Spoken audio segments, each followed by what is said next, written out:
in the morning, an ancient melody. These are the gifts we're given that make life worth living.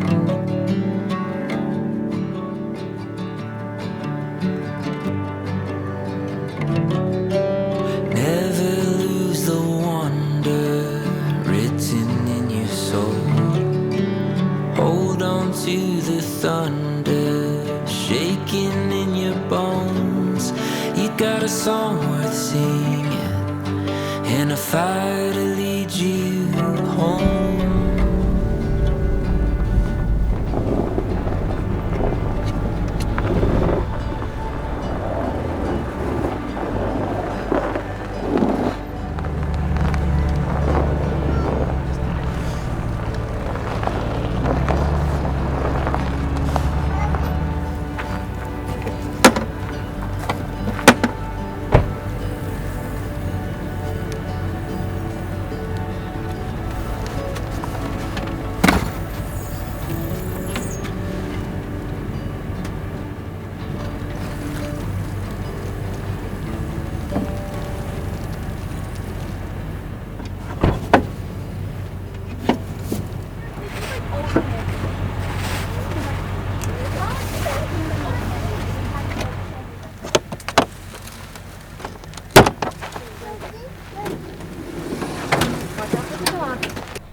You want to tell us what we're doing?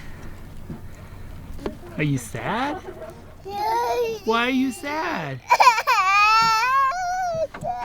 Come here, I'll hold you. Come here, I got you. Look, who's that? Is that you? Say hi. Hi. Oh, you detected his... Oh, he likes them. Yeah, I think...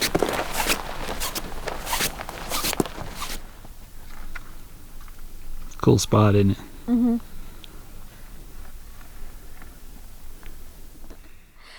Howdy folks, welcome to another episode of Lifestyle Overland. That's not good? Okay. Good job.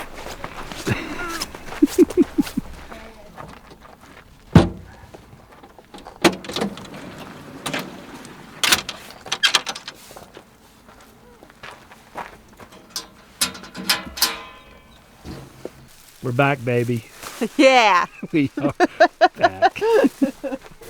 All right, welcome to another season of adventure for the Lifestyle Overland family. Keyword, family. We're trying so hard to find cadence and rhythm and achievable adventures with our toddler. And last year was a struggle, y'all. And I didn't talk about all of it on camera. But if you've had kids, you know. They can be a handful, especially out here. But we're persevering, we're figuring it out. And this is going to be another epic year of travels. Abigail is doing a lot better. We just hope that we can figure out the sleep cycle and hopefully be in a little bit better mood for our travels. But, you know, it gets better. It gets better. If you're in the same position, if you struggle with that, just know it does get better. Keep pecking away at it. Keep it enjoyable. And by the way, Ace is doing a lot better as well. So we've got 2 pups that are well on their way. All right, Sarah is going to whip up some of her famous, delicious food. We're having pizza tonight. And we're going to snuggle in. And we are headed south. Getting out of this cold weather, there is a Arctic blast. You can see it right over the mountain. Right back there. Potential for snow tonight. But we're not going to be in this area very long. We've come to one of our favorite spots. Sadly, our epic camp was taken by a group of Sprinter vans. That's okay. We found a plan B, and it's beautiful too. But we are going to fly south for this cold spell and go see what Arizona has in store for us. So, right along.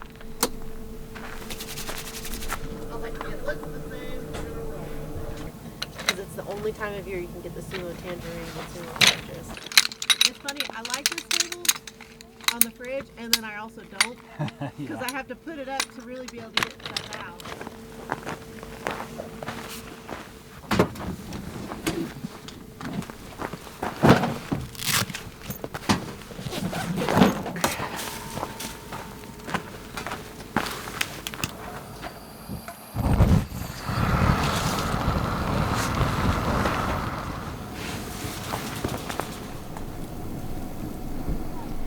she started crying because she kept playing in the snow. And so I grabbed her hands and I was telling her to rub them together. And then when we got in the house, they started warming up while she was watching her iPad, and she was like,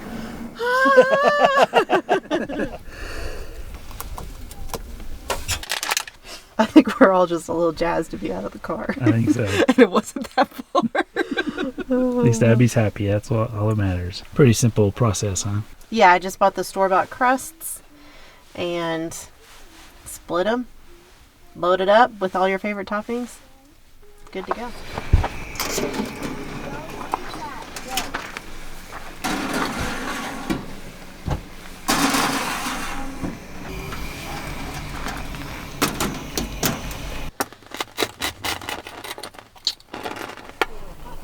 Do you want your iPad so you can watch your thing?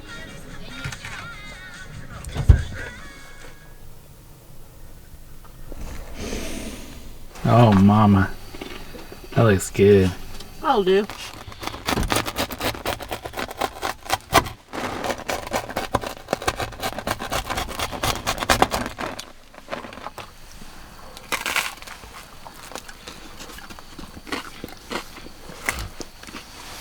That work? Mm-hmm. All right. Good. Sit. He's like licking his chomps like you're going to give him pizza.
You being silly.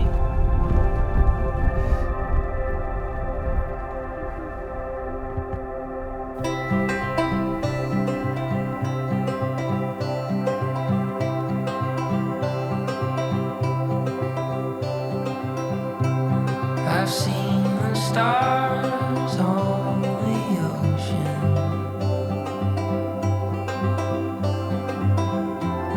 and fields of grass beneath the blue.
right, I have no idea if you can hear me with this wind or not, but clearly we're not going to spend much more time here.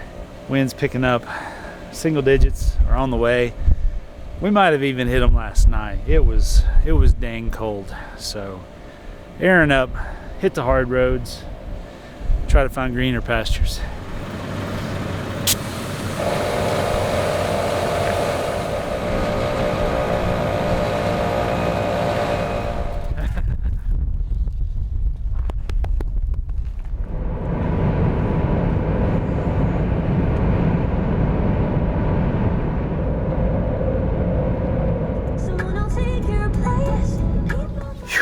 All right, well, we made a run for the Arizona border. Whoop, hi.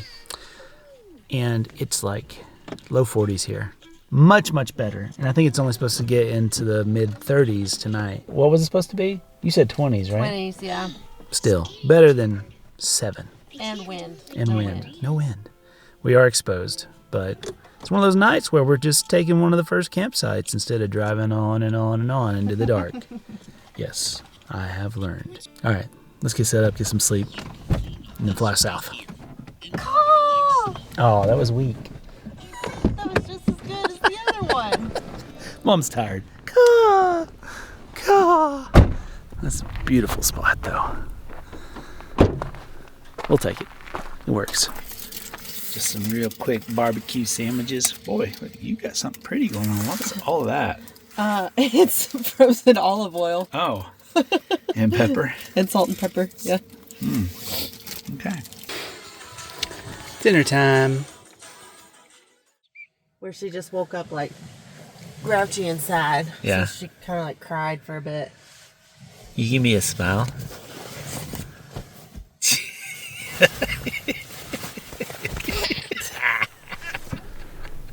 Good morning. My How did you sleep? this. You ready to go today? All right. Why don't you put your hands in your pockets so you stay warm? No. Yeah. Are they cold? Put them in your pockets. Let's go stand in the sunshine. There, that's much better. Woo! There she is.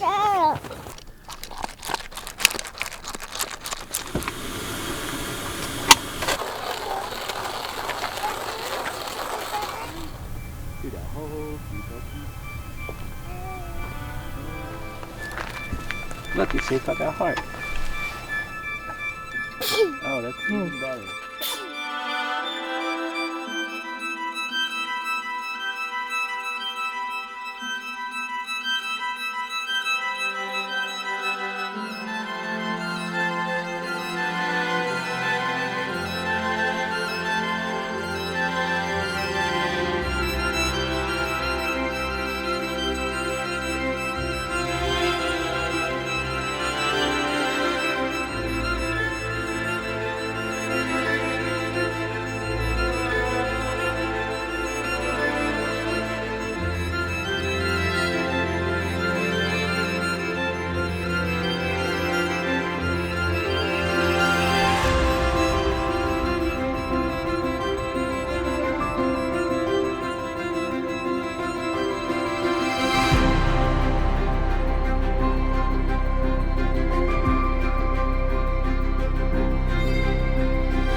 Ready, set, go!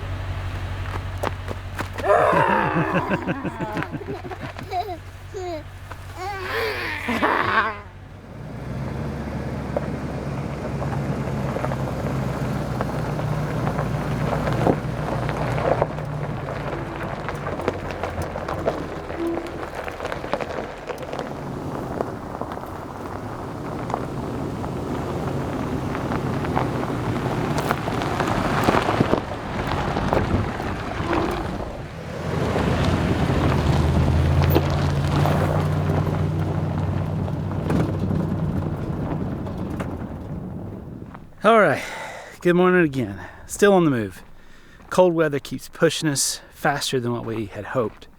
I really wanted to just try and drive as much trail as possible down into Arizona, but this is a wicked, wicked Arctic blast. So we're gonna put the hammer down, find some better hunting grounds. Also, Sarah and I miscommunicated on where I wanted her to stop, so we got a nice little hike ahead of me.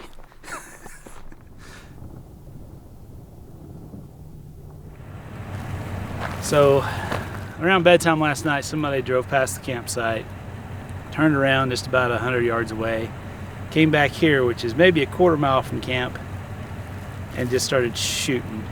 And this is the aftermath that they left behind. It's just pathetic, guys. It's a very simple thing.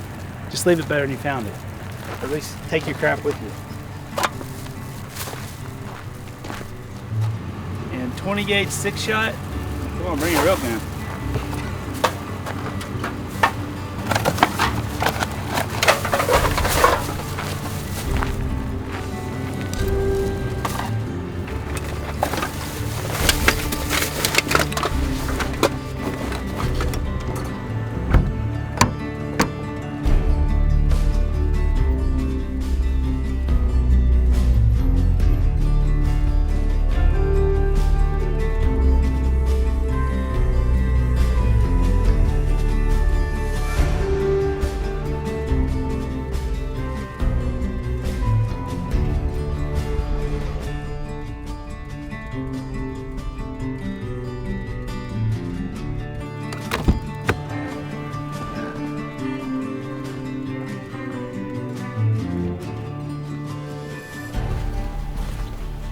Hey, stop. Isn't that awesome?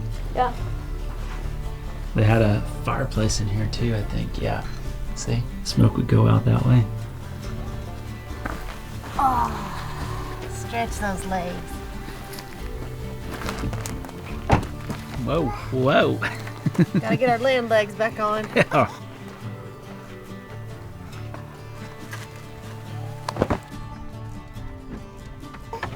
With some cookies. Oh boy. Special treat.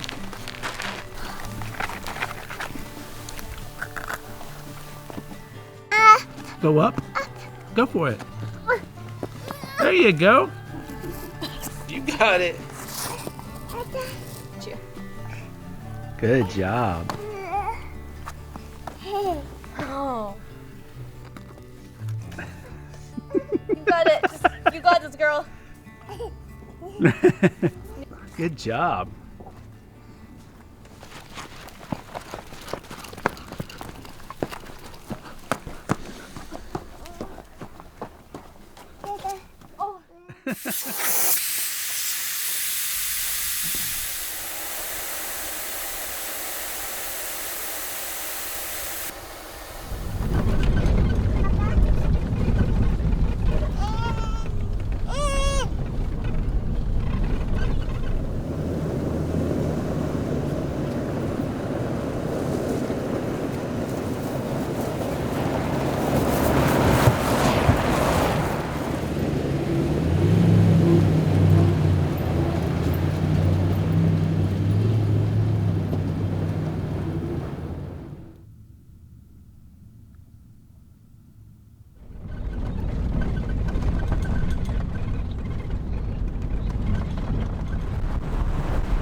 thought that she was the one, but I've never been more wrong. So I'll go home to rest my soul and all my ghosts. They'll be gone and I'll be home.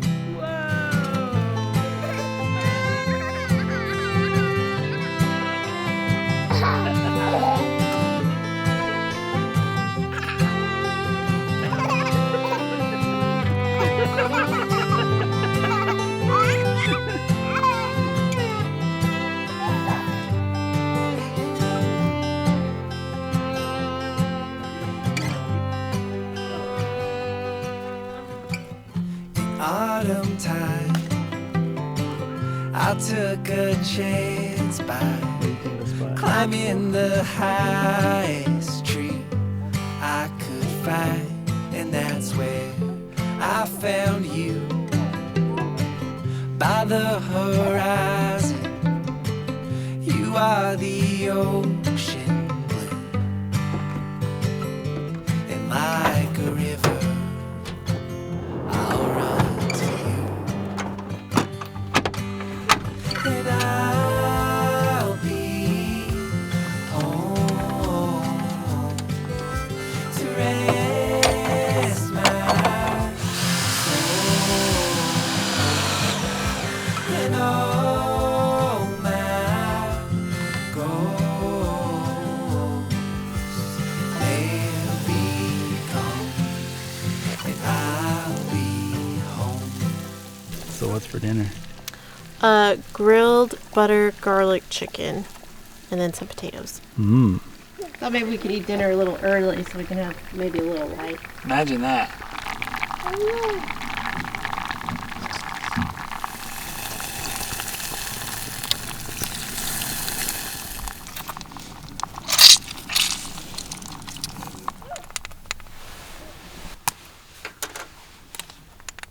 It's supposed to be garlic powder and garlic salt, but I don't have garlic salt.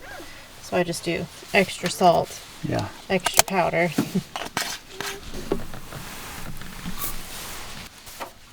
Is that a baby spoon? It is. I don't travel with measuring spoons, so I'm like, that's probably Teaspoon? maybe a teaspoon. Yeah.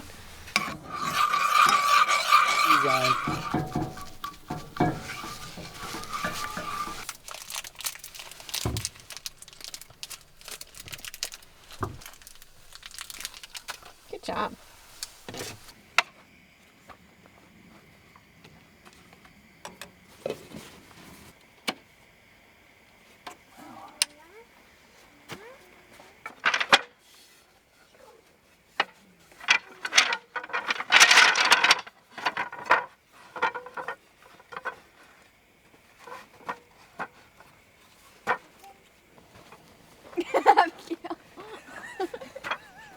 Is she laughing at me? She opened her mouth.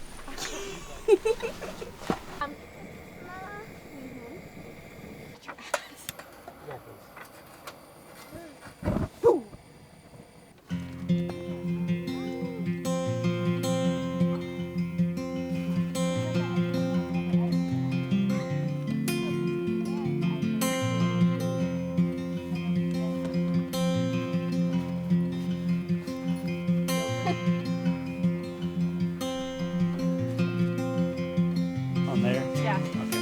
It's getting must be hot.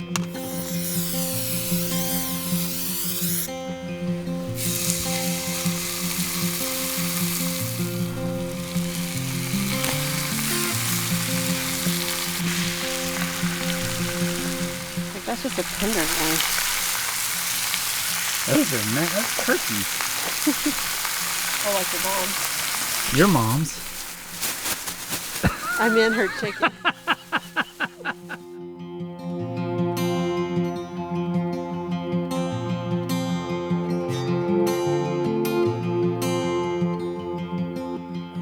exact questions I'm asking you, 'cause I don't know you half as well as I think I do. And time runs over, life's begun. Will you return to who you were when you were young?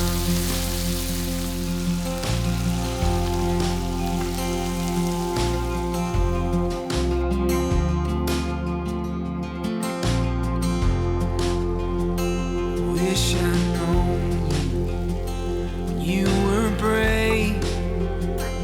Did you stand up for what is right, or just what paid? When you fought, were you feared by the men with evil voices in their ears? Or did you carry inside your coat? Was it love or was it drugs, or maybe both? Who did you worship? Who did you trust? Was it God or something flawed just like us?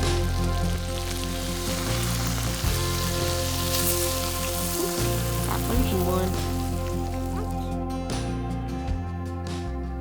Kevin, you want to come get a picture of this? Yeah, okay.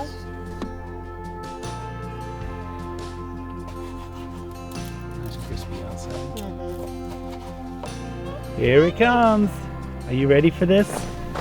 Oh man.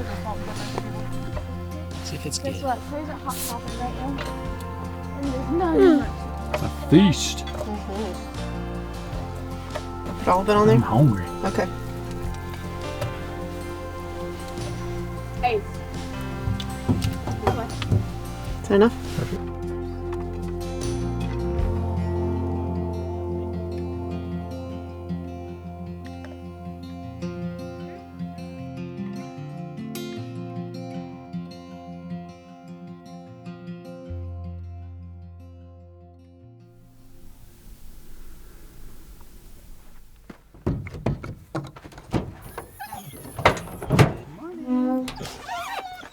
I know. Nice. Let's go.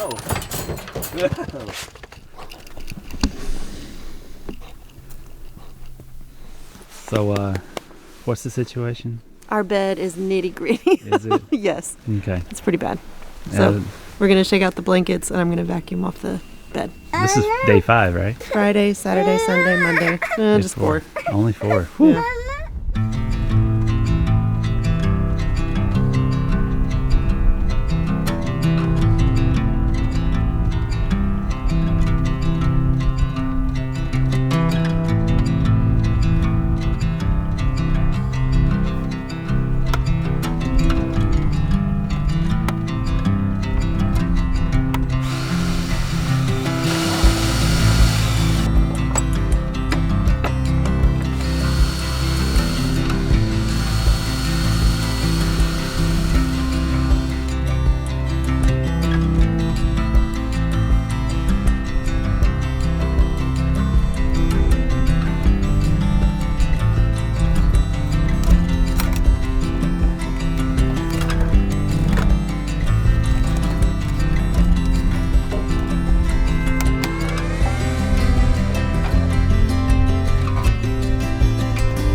It's been a fun day of running from the wind, and so we relocated a little bit further so that I can hopefully score a spot up in this sandstone canyon. I've been here before, but it's a great spot when the wind's just unpredictable.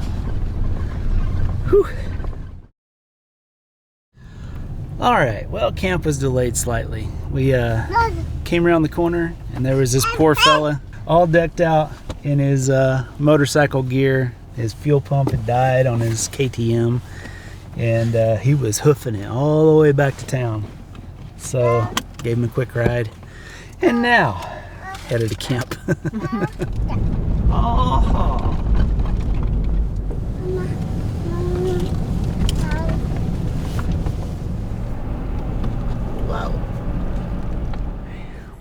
Windy, cold evening always means smorgasbord. Oh no! All right, after a catastrophe, smorgasbord time. Here's yours. Here's yours. Just don't squeeze, okay? Do not squeeze it. Be very gentle. There you go. That was such a gross sound. All right, here comes Mama. Watch out. Snuggle! Oh, so many blankets. Ah.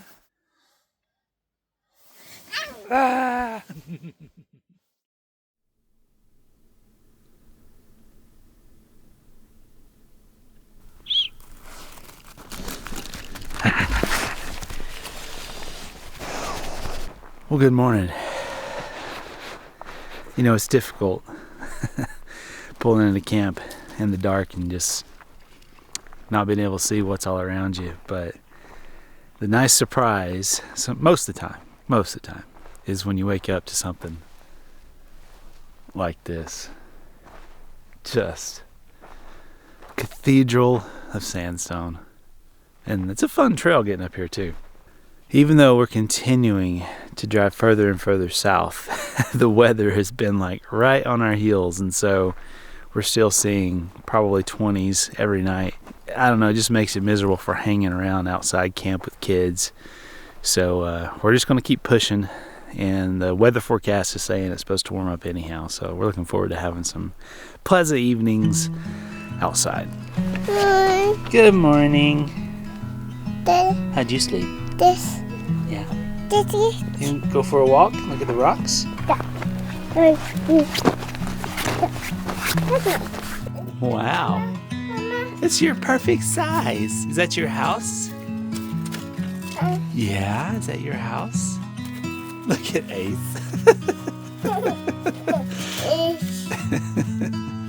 Say echo. Echo.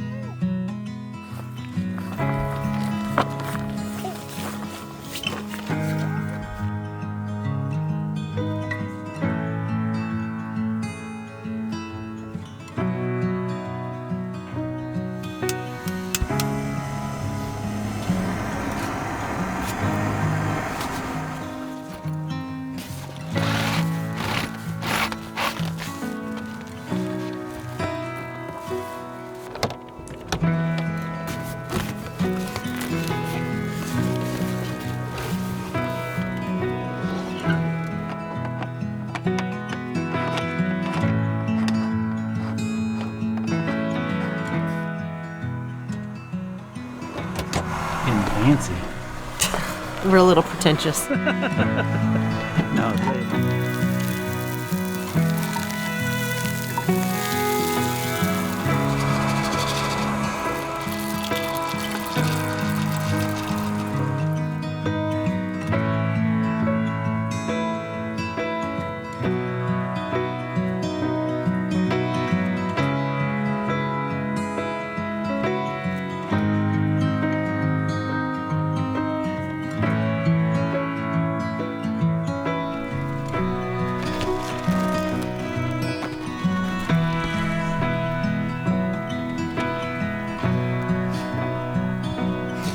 good boy.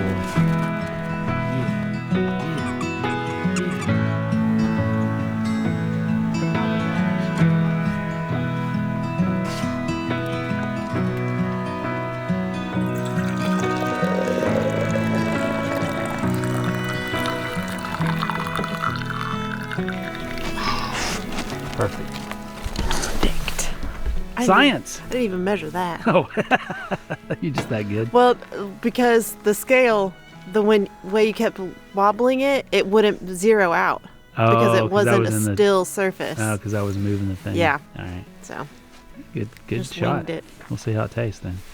It's gonna be great. You think so? Yeah.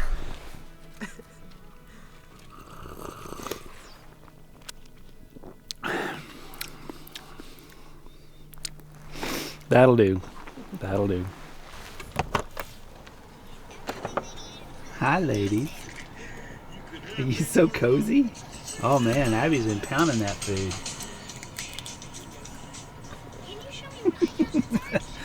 You make me jealous. I want to be in there.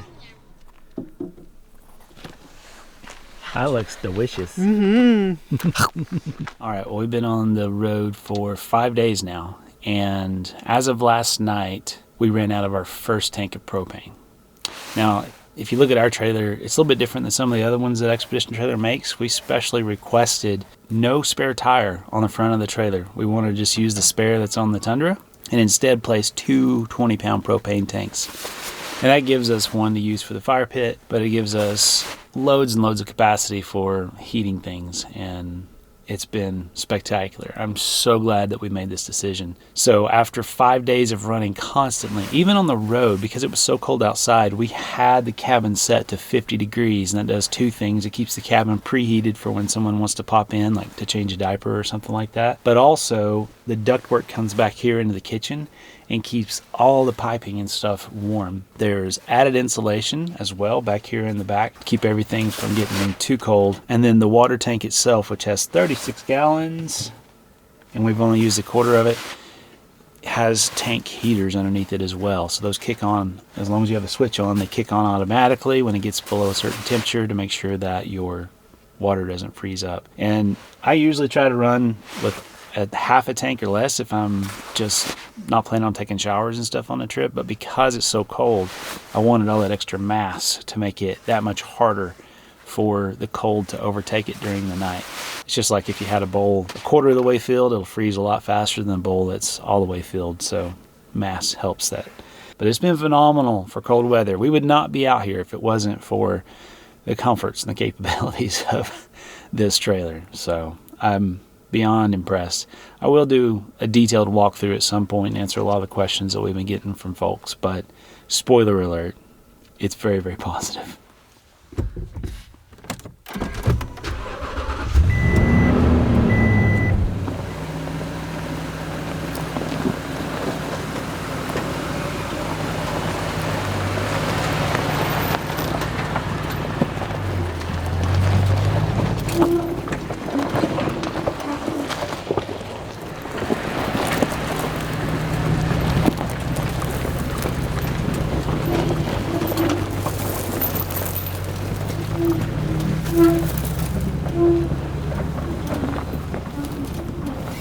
A few of you have asked what that wah wah sound is, and that's just the coil spring perch on the trailer itself. When it gets packed full of dust, because all these dusty trails have been on recently, it likes to sing the song of its people.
Well, what did y'all think of that spot? I liked it. Yeah? Mm-hmm. I like all the rocks with the holes and the crevices and It's kind of like a little caves. fortress almost. Yeah, definitely. So this is my first time riding in the back seat of the Tundra. I knew there was a lot of space back here, but this is kind of crazy. And one thing I wasn't expecting was this window. It's just like a widescreen TV. It is awesome for viewing.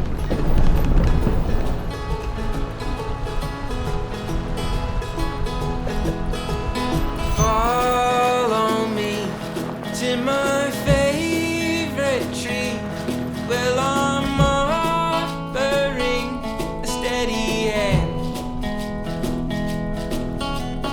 I could be your security. There's no guarantee on anything.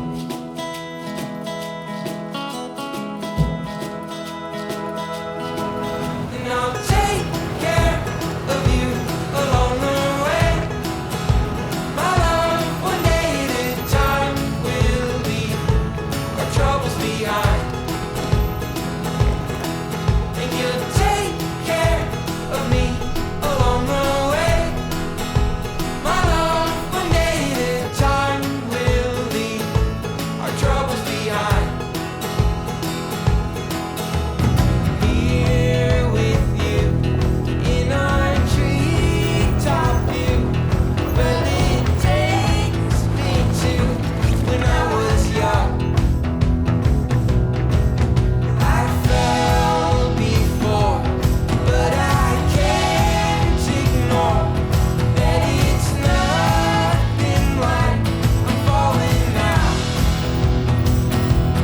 No, it's nothing like I'm falling now. And I'll take care of you along the way.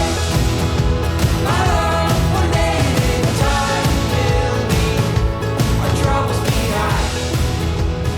She was putting her finger in the hole of the slide or whatever.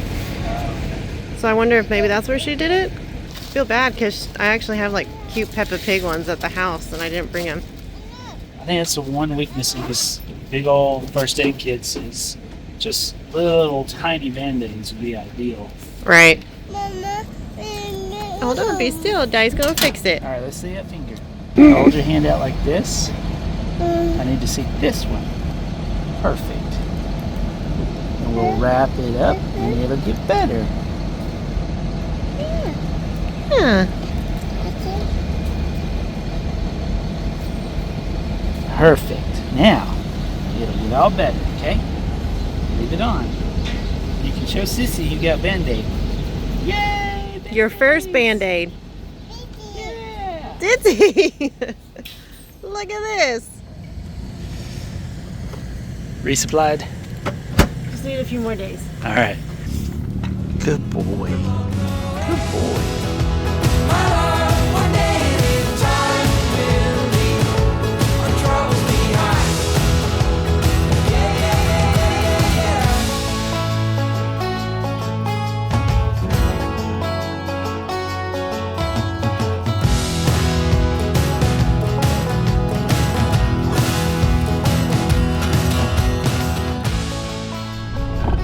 There's the cow that sign was talking about. The lone one. Where's he gonna go? I don't know. He's He was looking. like, he's gonna make it up. I don't know what I'm gonna do, guys. What?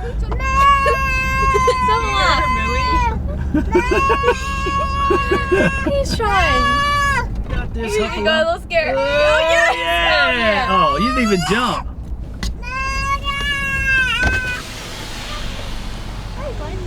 Nicely done. What are you just going? Like, I wanna be a captain. no.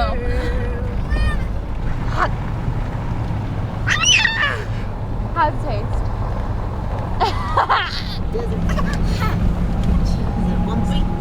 Kind of pretty. You see him? 1, 2, 3, 4, 5. Whoa. That's scared him. There they go. Hi, bros. Whoa.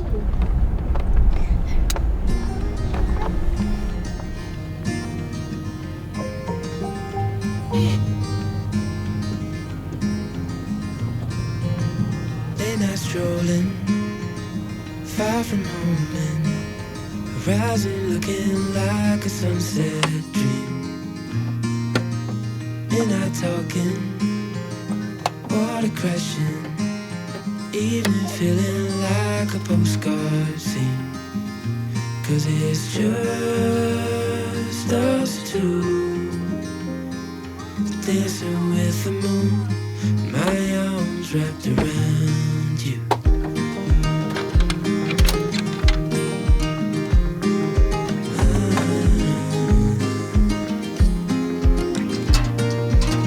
Moon is lighting, sea of diamonds, I can tell the difference to your eyes. Morning's coming, we're not rushing, lie with you until the end of time. When it's just us two, dancing with the moon, my arms wrapped around you.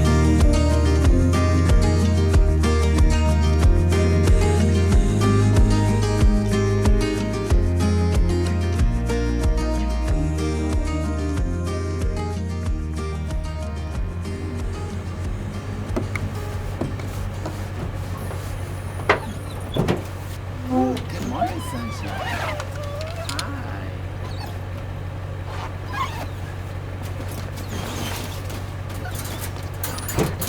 When we pulled off of the highway yesterday to find camp, it was 60 degrees. We thought we were going to have a nice mild evening. Solid. Frozen solid. Batteries completely depleted on the trailer. They were at 100% when we pulled in. I was trying to charge my aux system. I'll tell you more about that in a minute. But between the extra demand and the heat pads on the water tanks, we were throwing codes this morning on low voltage. What the heck? We're as far south as we've been yet. And this was our coldest night yet. Unbelievable. I had Sarah set this out. 16. I don't know if you can see down there on the bottom. 16 was the low last night. So we fell over 44 degrees. Is that math right? Yeah. Wow. Oh well. Let's get a good breakfast in us. Thankfully, we've got the sunshine fixing to warm us up a little bit, but whew, that was unexpected. So I've got the inverter on, and I've got this cord plugged in here. My auxiliary box that I built a while back, which I've been powering Starlink and our freezer out of this. But for some reason, even though the Renogy battery has built-in heaters, it would refuse to charge. It would say it was under temperature. So I don't know why the heating elements are not working in it, but it's been a bummer on this trip. It's been a real bummer. We've had to wait until it got warm enough to finally charge. So I'm gonna have to investigate this more. I've been through all the forums and stuff like that trying to figure out what could be wrong, but there's just not a setting that I can find that says, hey, battery heaters turn on. So that's a bit disappointing for cold weather camping. Lighter doesn't work.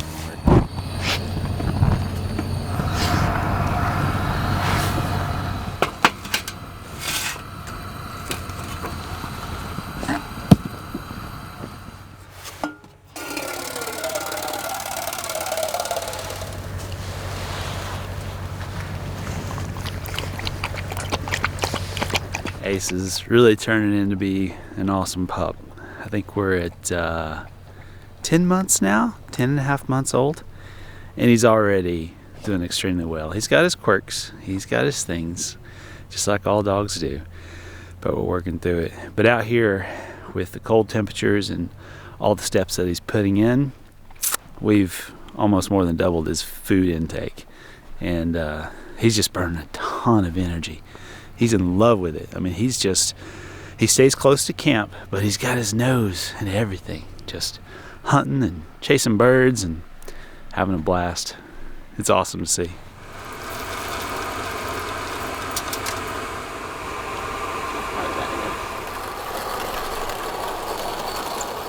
How's your sleep?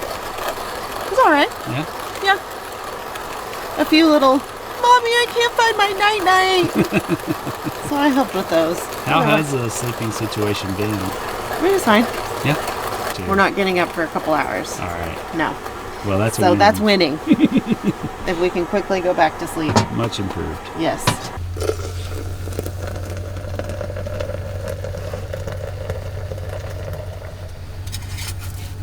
Second.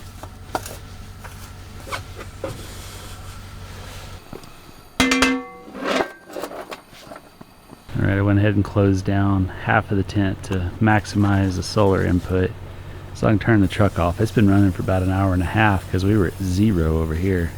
That's pretty pitiful though. Just 78 watts. Yeah, got a little bit of a hazy cloud back there, but I think we're ahead of the curve. We can go ahead and turn the truck off for a bit.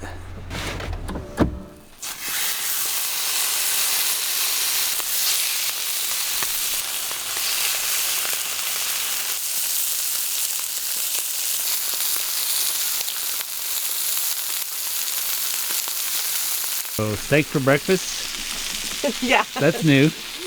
Well, we were going to make it the other night, but then we ended up stopping really late for lunch, and so we weren't hungry. Yeah. So, gotta cook it when it's thawed. Yeah, it's ready. Fun fact, those 2 strips on the right are from my family farm in Tennessee. That is homegrown McHouston beef right there. I already ate the other ones.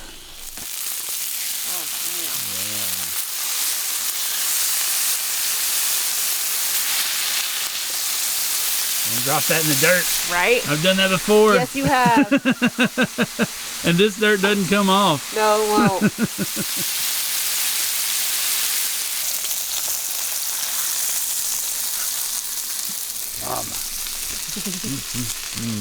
Your favorite kind of brekkie.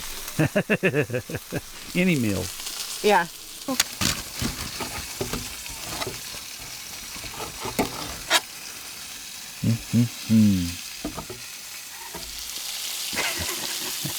When it's a cold morning, this is just the thing. You just have to eat it fast, because everything's cooling off.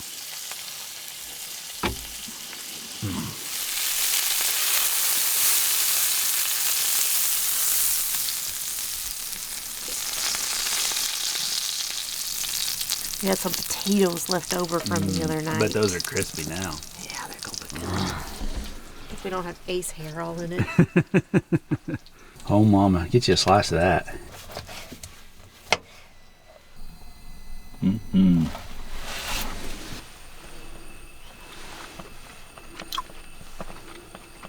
That's the stuff. Steak is good for breakfast.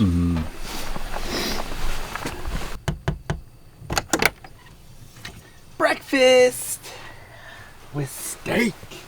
Look at that. All right, so we do not feed our dog people food, with one small exception, and that is leftover steak, because he's been a good boy. Leave it, leave it, leave it.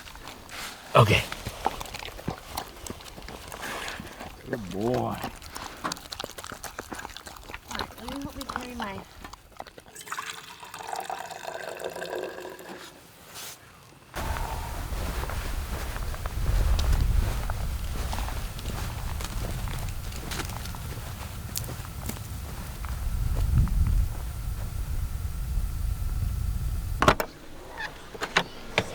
How's it going in here? Are you warm? Let me shut the door. Okay.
she's just chewing on it.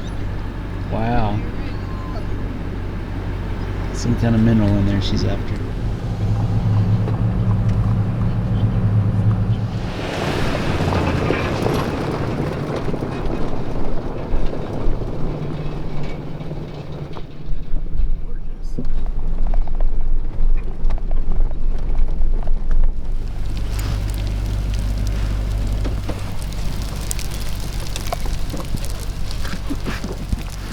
What is this, guys? Wow. Needless to say, this is insane. It's a little bit cool because we are a little higher than what we were shooting for, but it might be worth it to camp right here. We're still trying to decide. As long as that wind doesn't pick up, we can do this. Come on.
You got your pockets.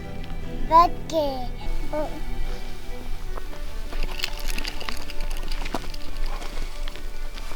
She got no fear, huh? Like that.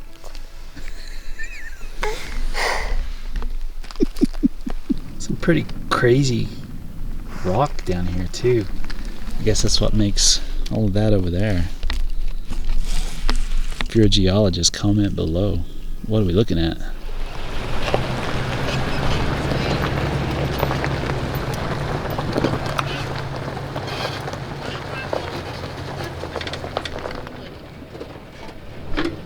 Boy, Ace. He's a good boy. All right, we got to camp here.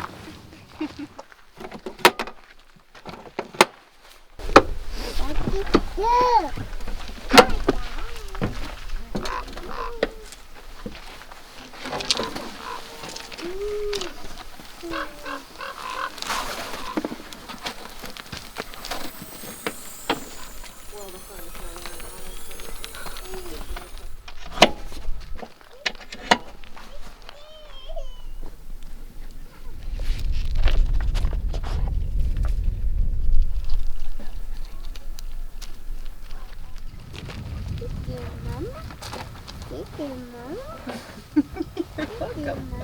You're welcome. Okay, stay right there, and I'll get the trailer ready for you.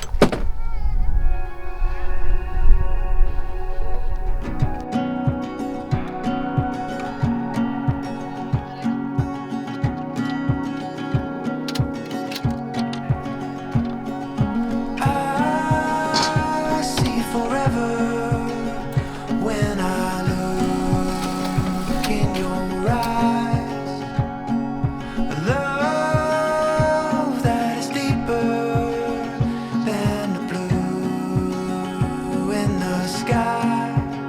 You are my heart, you are my heart, you are my dream come alive, my everything, my like no other. Yeah, I could stay here with you for forever.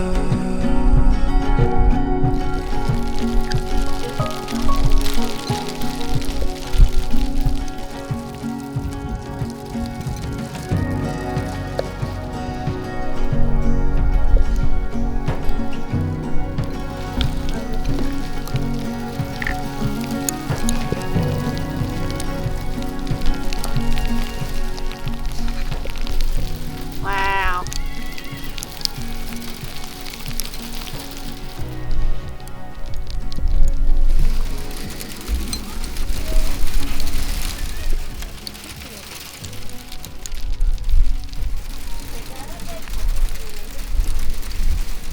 So much food in here. It's like I thought we were going to be gone for years.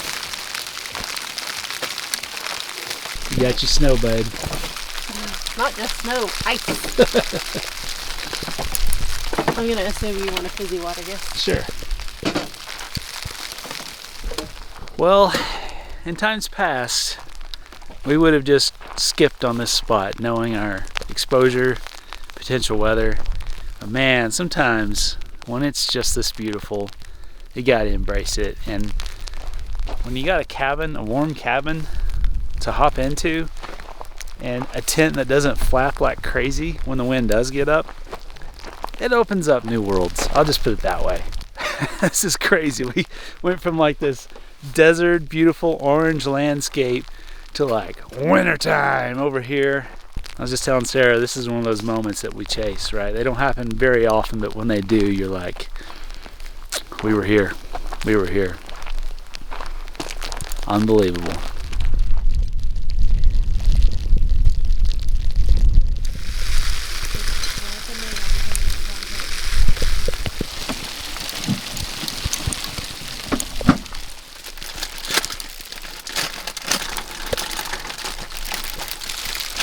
Grabbing food and getting inside. Yes! Go, go, go! If you'll bring this stuff Got to me. it, got it. Wow. That was exciting. Yeah. We got it. You've got to look at that. Oh my You can't even see gosh. the valley anymore. Oh my gosh. Wow, look at that. Look at this smorgasbord. Right. Is it delicious? Is it delicious? Mm-hmm. Little Rocketeer to go along with it. This is all right. All right. This'll do. All right, all right, all right. Oh my gosh. This is so much snow. Big old honking flakes. D-O-L-L. Spell door.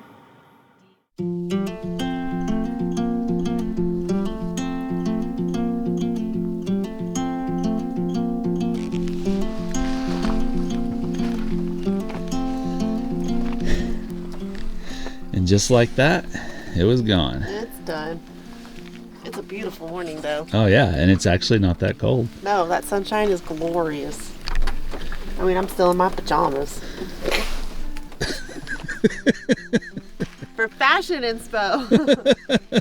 Watch Mrs. Lifestyle Overland. For the comfiest and the design trends. Yeah.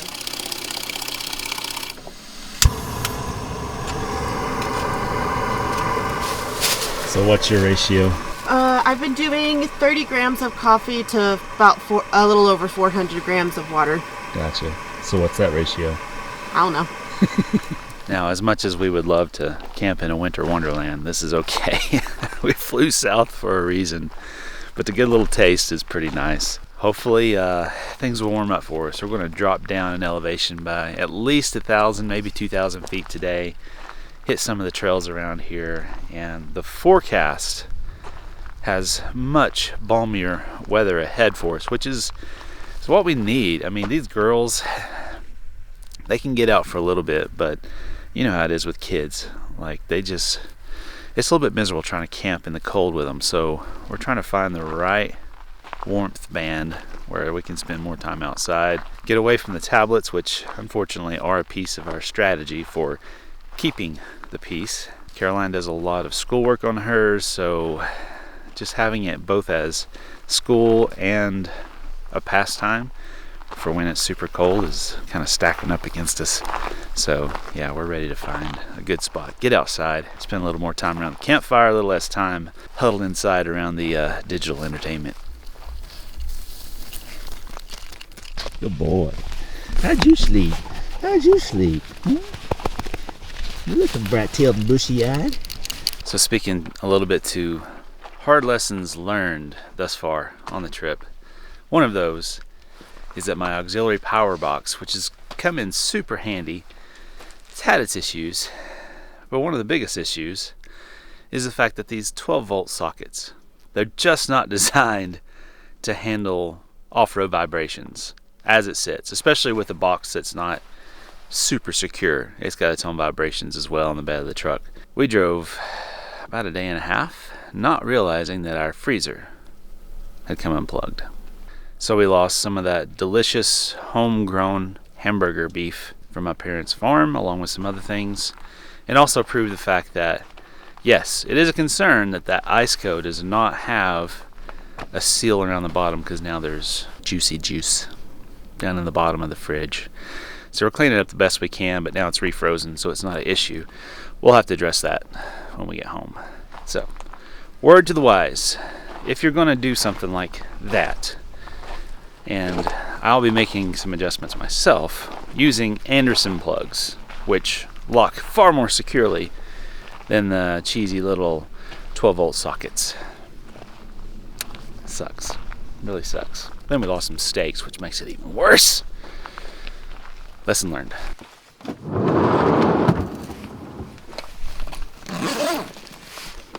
So these little organizer bags are from Bush Company, and I've been using them to store my clothes in. I've got duct tape and winch controls, and I've got some camera stuff in this one here, and it's super handy. And I'm actually going to use one of my rest stop bags today, since we are kind of in a populated area, and that way we can just carry our excrement away from this zone.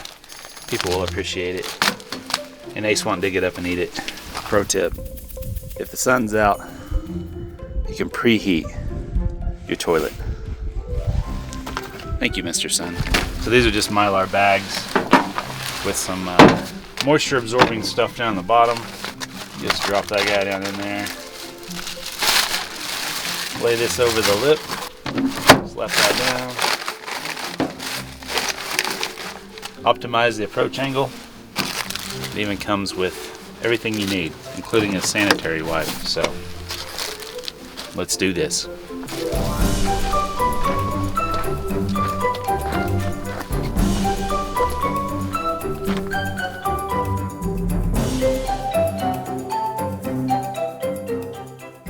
Like I mentioned before, Ace is an incredible puppy for 10 months old, but he has his faults. Here's one of them. So last night, when it was snowing, we said, you know, the truck's warm, let's just let him hang out in there.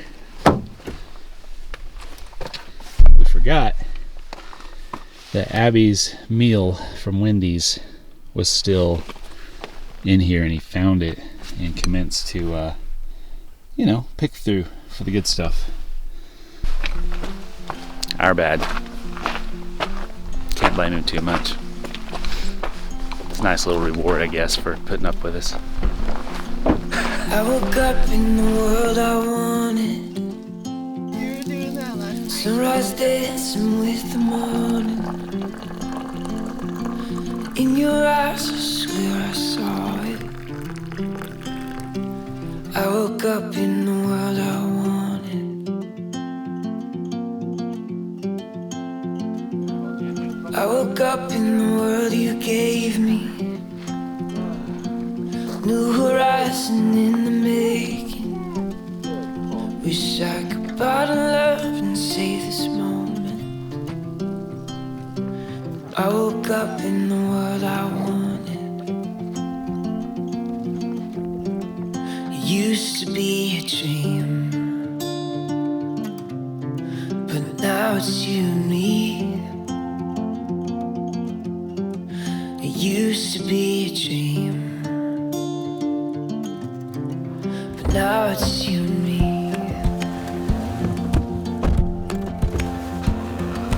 I woke up in the world I wanted, better than I ever saw it. All the dreams, the life, the hope you brought in. I woke up in the world I wanted. Used to be a dream, but now it's you and me. Used to be a dream, now it's you and me.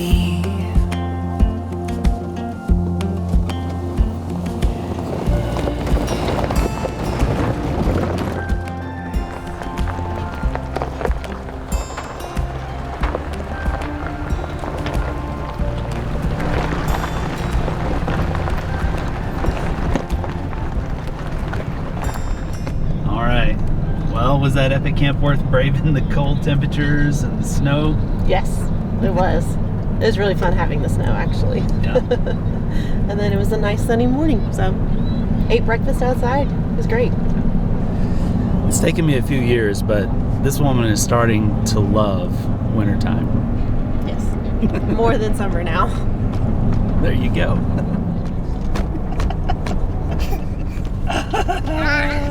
Crazy. How'd you like that spot? What? How'd you like the spot? It was good. Yeah? It was pretty. I love the snow. It was awesome.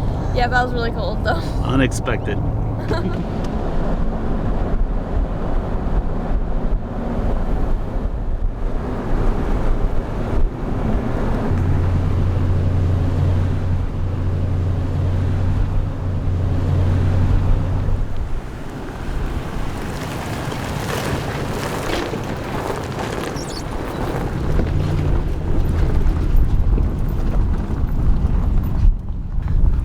Short little stint on pavement, right back on dirt.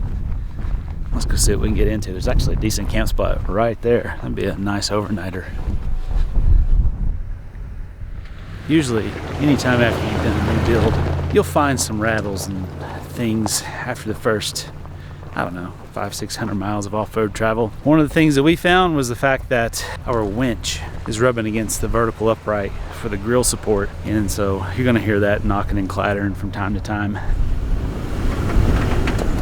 But thankfully, it's not a critical component. It's just literally such tight tolerances in there, and eventually kind of rub the paint, and now it's got a little just like that. What's that? I don't know. It's cute. It is cute. Little well house or something? That's where the troll lives. The toll Go pay your toll.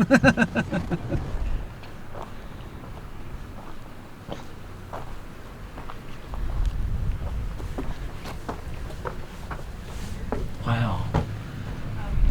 That is substantial. On a concrete roof.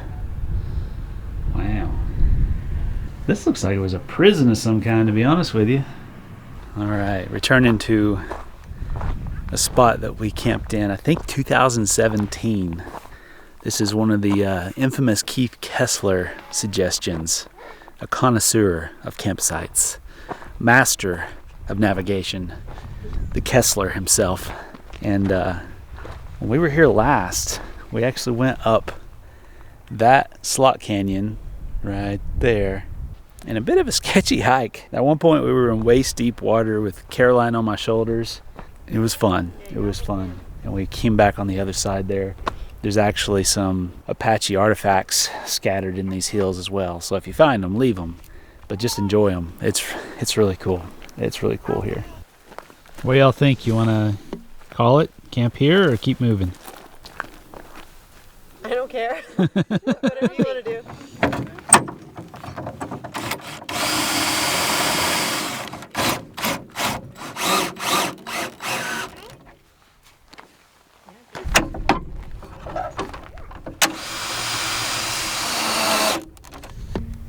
So last camp was right up there.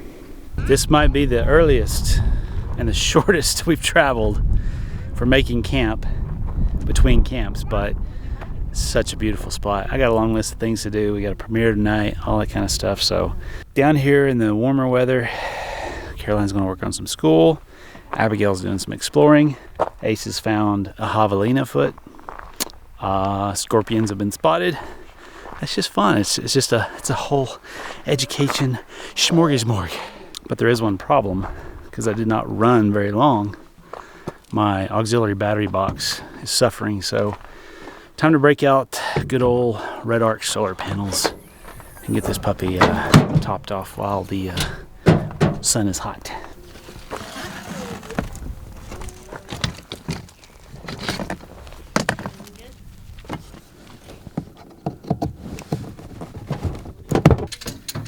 Big question's gonna be, is it charging? Let's see, what do we got?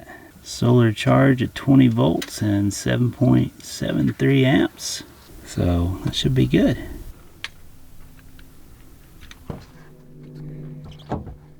Check this out. No. You know what that is? No. Javelina. What's that? The little pigs that run around here. Oh. Yeah. Did Starlink come back up for you? Yes. All right. How's school going? Good, I guess. Good, I guess. Yeah. It's the best we can ask for.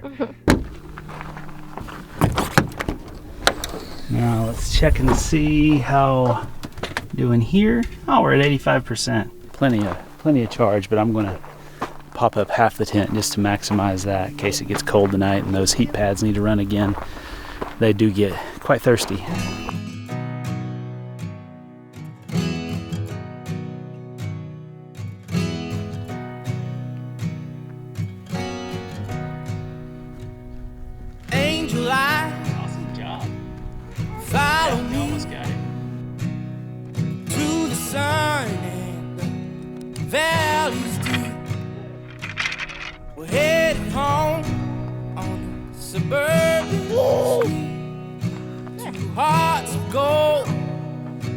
American dream. I've written both of our names in the sky to let the world know I am yours and you are mine. So pro tip, if you want to maximize your shade in the wintertime, you want to point your awning north. We're not really concerned about shade right now. There is a very important function to what this awning does, and we'll show you in a second our secret hack. You might have already seen it. It's pretty cool.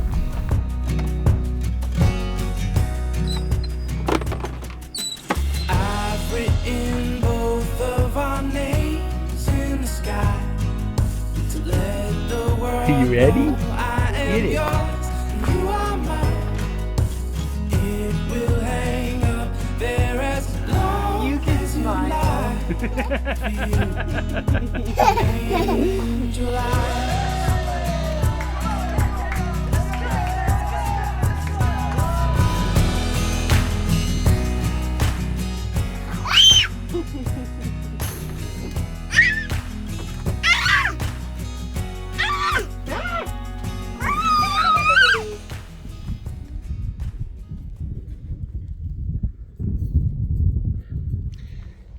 No nap today, so tonight should be interesting. Hopefully it works out. Are you just not sleepy? No. Abigail and I have found something interesting here.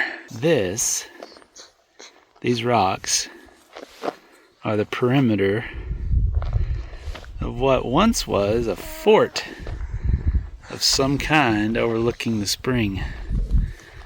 It's more apparent right here since they're still kind of stacked. Pretty crazy. All right, it's Thursday night, 6 o'clock, Mountain Time. That means it's time for the premiere. Took us a while, but we finally got Abby down for a nap. I'm glad that happened because otherwise it'd be a long night, more than likely. So we don't always get the chance to do premieres, but I like to do it just to kind of give folks the opportunity to chat directly with us while we watch the video for the first time. And there's quite a few regulars in there that we get to touch base with, so it's pretty fun. It's not a big group, but I enjoy it. All right, let's see what everybody's been up to.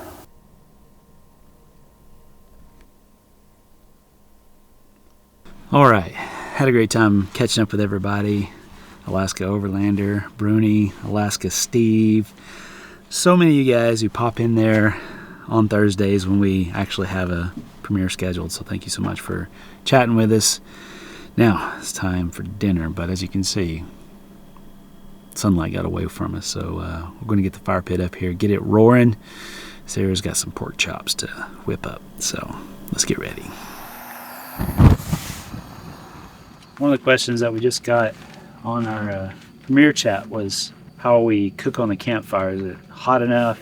And as a matter of fact, it's so hot, we have to cheat it towards off. Low sometimes isn't even low enough. So if you just gently turn it towards off, you can actually choke it down quite a bit more. And this is a new fire pit from the one when I did the mod video. When we haven't added that automatic igniter to it, just using the handheld thing, which is working fine, but we did upgrade to the lava rocks. And what these do, they're heavy, but they hold heat. So it's not just going straight up past those styrofoam rocks or whatever they're made out of. You get a nice toasty campfire. Not as great as a wood fire. It's still not there, but you don't have to worry about fire bans. Don't have to worry about smoke, and it's instant on and almost instant off. The lava rocks stay hot for a while. So if you're leaving camp, turn this thing off a good 45 minutes before you leave, or you'll melt the cover like I did. If you're real desperate, you can grab a bag of these rocks and throw them in your sleeping bag, depending on how cold you are. No, you can't. Yes, you can. The What? rocks, the Have rocks you will read- melt the sleeping bag. Well, you don't throw them in like scalding hot. But don't you remember Little House on the Prairie? Isn't that what Yeah, they but did? they weren't using sleeping bag material. They had actual cotton or That would ignite. wool blankets. At least these won't burn up. They'll melt. People, don't do what Kev just said. Please don't do that and say it was our idea. Oh my gosh. Let me qualify. If they're too hot to put in a bag or something, don't put them in. But like if you turn them off, wait 10 minutes, they're nice and warm. Yeah, I would do it. Do it tonight. Do it tonight? Mm-hmm. Show the people how to do it. I don't need to. I've got a heater. If I was sleeping out here, if I had a swag, which I still want a swag, I would lay it out, and then I would put my lava rocks in there, and I'd be toasty. All right, vote below. Team lava rock or team get the heck out, Kevin? No, lava rock and sleeping bag. Yeah. The lava rocks for the fire pit, not your sleeping bag. All right. Anyhow. So embarrassing. Anyhow. What are you making? Beans and rice and pork chops. Sweet.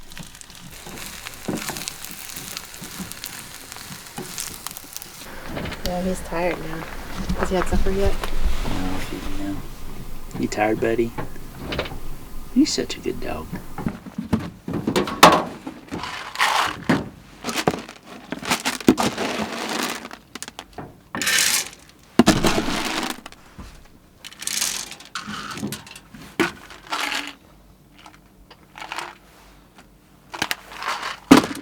Ready, buddy?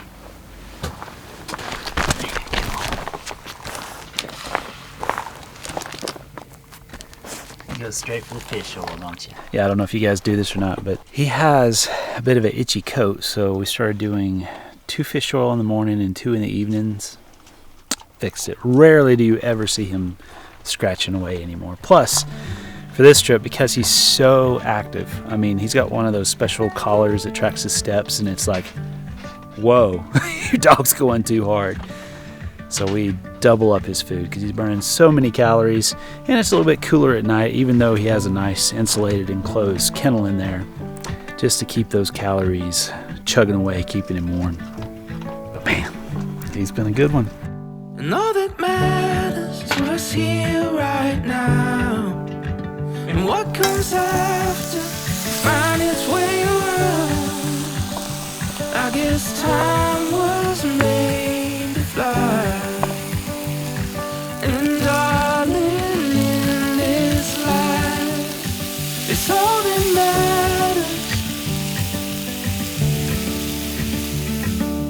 Dishes in the sink, someone singing on the radio. Barely time to think.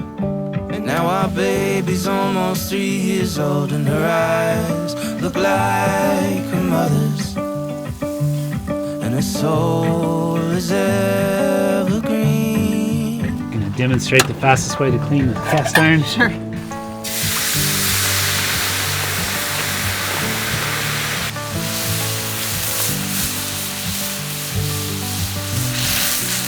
That's it, huh? Yep. And then just gently scrub it. Don't get too enthusiastic and slosh yourself. It is hot.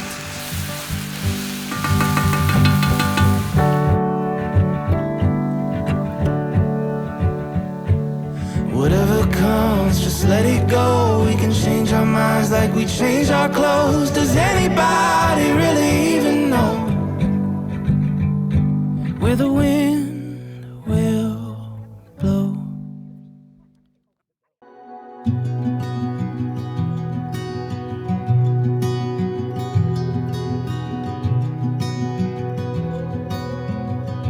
Say good morning. Abby, where's the swallow? Where's the swallow?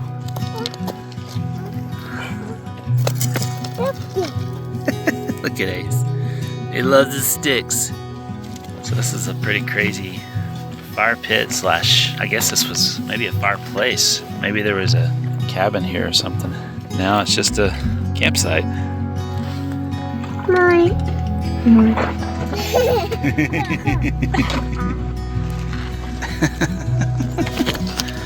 Off. Good boy. Good morning, folks. Sarah's getting... All right.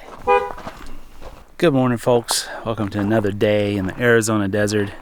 Beautiful camp. We stopped short, enjoyed the day, got a lot of stuff done online thanks to Starlink, which I'll show you what I've been doing here in just a second with Starlink. But today we got to make some tracks. Today we got to cover some ground. So somewhat of an early start, not too much of a rush. Got our coffee, all the important things, and we're going to hit the trail. So yeah, let me show you what we're doing for Starlink real quick.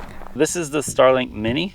So we went to this recently when our other one actually fried itself because, well, it's a long story. This is actually a bracket from Amazon that has 4 heavy-duty magnets on the bottom. So the nice part about the Starlink Mini is it runs off of a wide array of DC power. The kit that comes with it has a long cord that plugs into your wall with a little inverter. But I found an adapter that just does straight to 12 volt DC socket now. Like I said, vibrations have not been good for that, so we'll address that later. But I just routed it through the window, the crack of the window there. Long story short, it keeps us connected while we're on the road. And usually I would prefer to stay off the grid and disconnected, but because we're out here for so long, we're staying connected so that Caroline can watch her videos for school, so that we can upload stuff and just stay in touch with our patrons and things like that. So it's been awesome for keeping us connected. And that Mini, it doesn't use much power, so it's been a welcome change from the previous unit that we were running.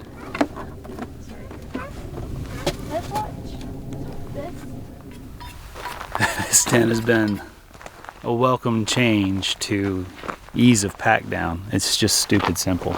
So the only issue, like there's so much incredible stuff to talk about. The only issue that I have run into with this tent is when I added all that solar stuff up top, the strut is just a little bit underpowered, just a little bit. So we might work on repositioning it, or maybe going to one with 20 or 30 pounds more lifting force, but there's 400 watts of solar up top.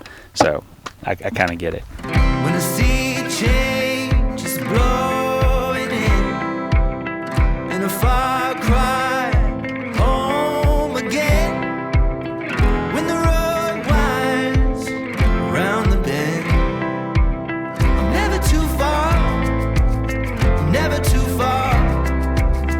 When you lost faith and you feel the dark, you wanna catch fire, I'll be a spark.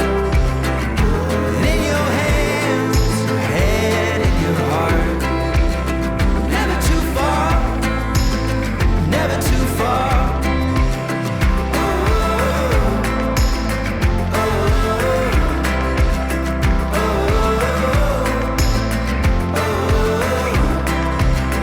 Never too far, never too far, never too far, never too far.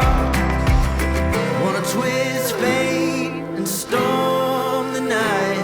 I'm gonna string up the stars and show you the light. But I'm coming home on the edge of goodbye. Never too far, I'm never too far.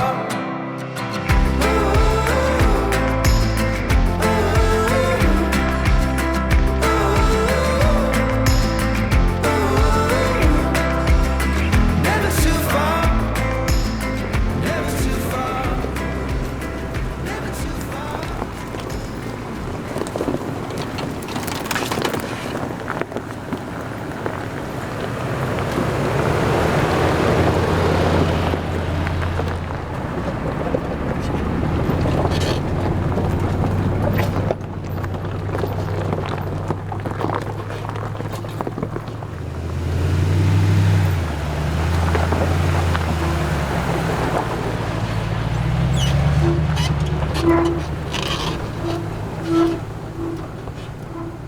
Well, for whatever reason, this thing totally died on me. I don't know what's up. It's frustrating though. I'm a fan of the battery box, but I don't know if I'll do Renogy again. It has just not performed the way it says it's supposed to. So frustrating. Just tricking it into turning back on so maybe we can get the DC to DC to start charging, but it's so weird. So I tried using the boost box just to restart everything, and now it's saying that there's an undervoltage warning on the battery, so the DC to DC is refusing to put any voltage into it, which is its job last I checked. I don't know, man. Oh, it's so frustrating. I need this. The freezer's going to need this. Starlink's going to need this. I guess I'm going to have to put it in the cabin of the trailer, turn on the inverter, and try to use the AC charger to just override it. But, yeah, not impressed. Not impressed at all. Alright, I got the AC charger hooked to the inverter. Got that taped down so it doesn't vibrate loose. And hopefully we'll have some charge here in a little bit.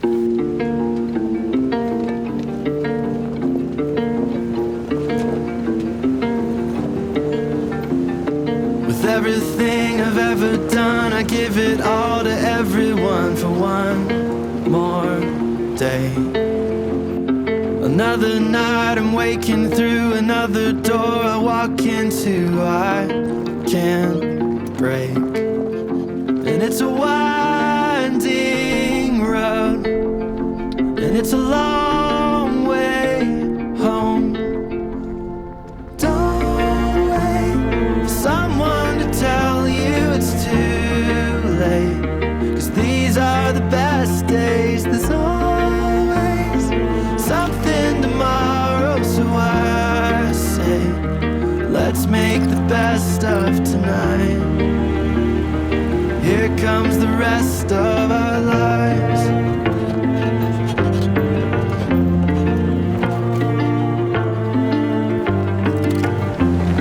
I count the steps, the distance to the time when it was me and you were so far gone. Another another friend, another place, another end, but I'll hang on.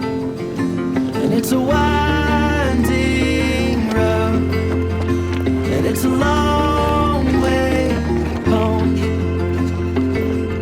So for this trip, we're trying a new navigation app. It's called Goat Maps, and it's by the original creators of Gaia GPS. The new owners of Gaia GPS, well, I can't exactly say what I want to say here because I try to keep this PG, but we're moving on, trying some new stuff. And so far, this new iteration of Goat Maps has been very basic, but so far, pretty dang solid. So we'll let you know how it goes.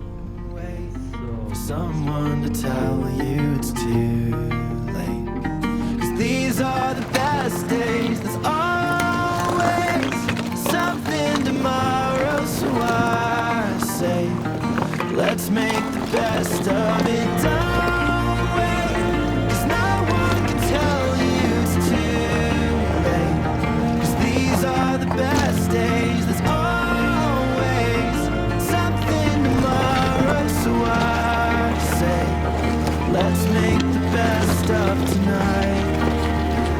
Yeah, let's make the best of tonight. We'll make the best of tonight. All right, well, this trail's getting a little gnarly pretty quick. I'm gonna have to walk this, make sure we can actually make this climb up that switchback with the trailer. And by the way, after breaking my foot wearing those speed crosses by Solomon, I went to something a little more protective, just with all these trails we have to run. Wow. It's loose, but I think it's doable. Cameras never do it justice, but that's the angle. Nice little step there. Once we get up. All right.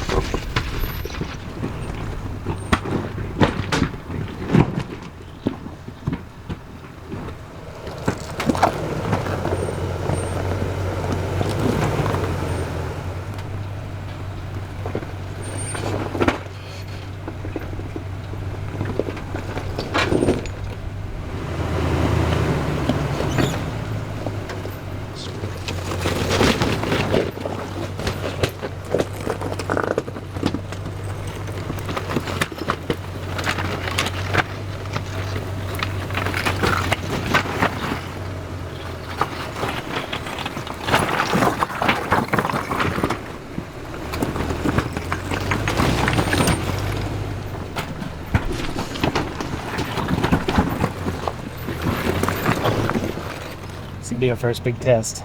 Yeah. So no lockers, but it has a limited slip rear. So I just want to keep a steady pace, and if you start slipping, just I'll tell you when to hold if I feel like you need to hold up. Okay. But it's going to all be just being steady and smooth because this is going to be a little slick right here. Yeah. But nothing that I don't think it can't handle. And worst case, if we have to, we'll just back it back down, shove it in here, and get back out. Are you buckled? No. Let's It's buckle up. Well, I'm just hoping that this stuff stays in place for us. And then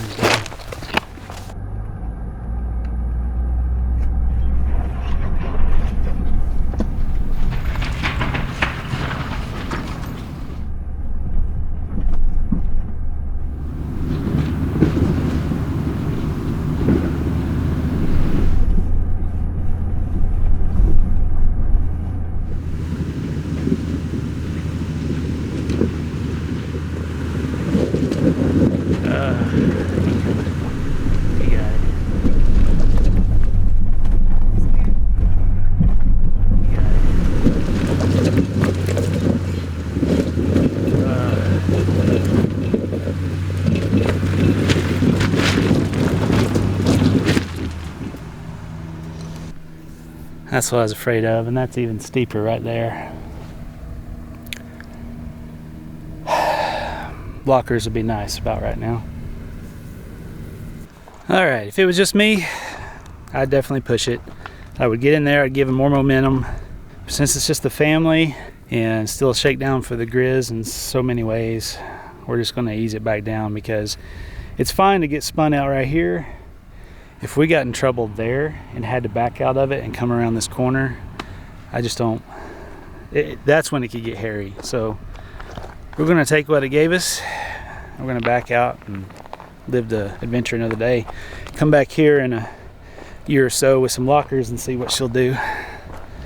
All right, back it out. So use your trailer brakes to help you. You could probably put your emergency brake on as well. Go ahead and put it on. And that's going to give you bias back here, because otherwise these are going to just drag and you won't have any steering. So use your emergency brake and then also use your trailer brakes as your braking system and just ease it down. So we won't make it at all?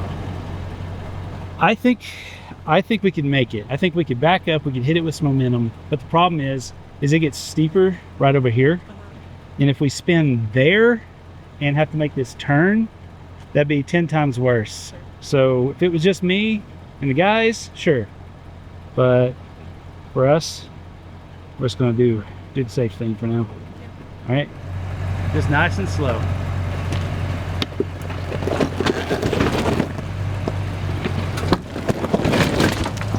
There you go.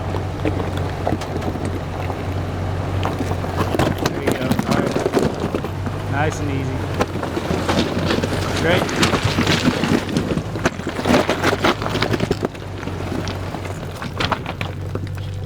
Me driver? Yeah. Come back. All right, chase it. Hard right.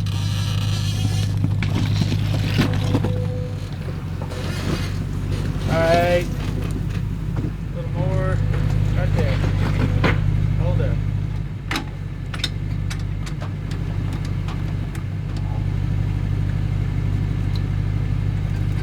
Right, easy part's done. Now I gotta turn the truck around and get in a position to reconnect. I might have to hit this dry wash just a little bit. Just don't want to get hung up on something down there next.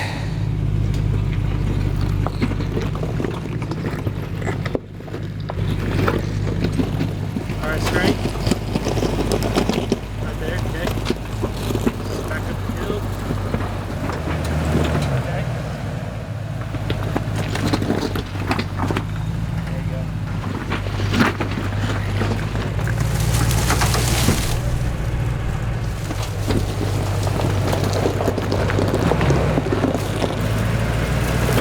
Oh!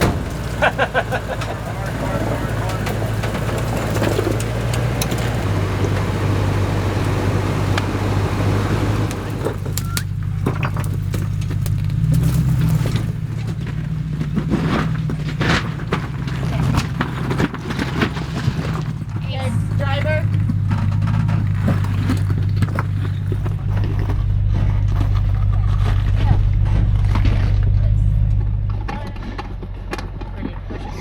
Yeah, let me get it in. And now, push from behind. That's a little better. Phew. What'd you do? I dug the sand out from underneath that wheel over there. Oh, okay. It's like the easiest thing in the world I then. was like, I didn't do nothing, but I mean, I pushed, but I don't think I pushed it anything.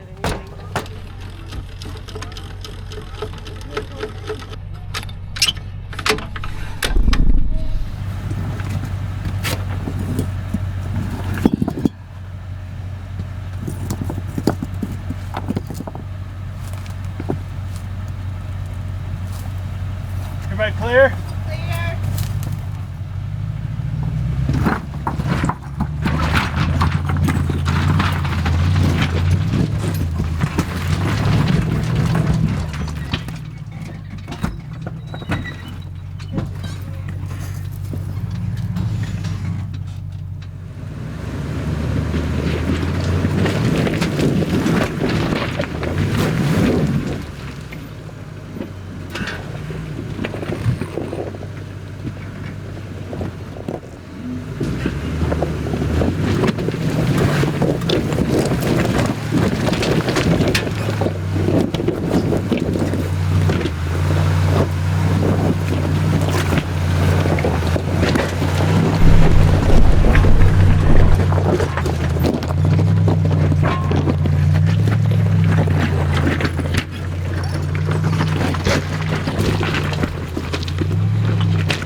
exciting. I guess some Eaton lockers really come in handy for stuff like that. Thankfully, limited slip helped a little bit, but you got to have some momentum. You got to have some spin. And I'm just not a fan of this herky-jerky brake stuff kind of motion, so. Well, I said we needed some technical today. Check. It's really pretty. It's gorgeous right here. There should be a nice camp spot right there, honestly. This canyon is beautiful. Well, that was a little bit of excitement. I think we can probably make it back up this side. But, wow, just, it's always the risk, you know, pulling a trailer, and we're learning the parameters of a full-size truck. And I can tell you, our dimensions were more 4Runner GX size up here in our heads when it came to turning stuff around. But we made it. It's a good exercise. You have to practice being able to disconnect that trailer, spin it around in some tight places, because that's just, I mean, honestly, that's just one of the downsides of having a trailer behind you. There's a lot of amenities that come with it, but getting into something super technical is difficult. But if I'd had lockers, it wouldn't have been a problem.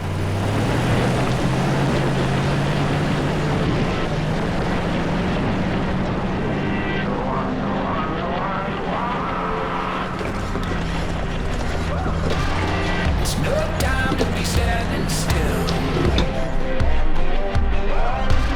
Make your move or someone else will.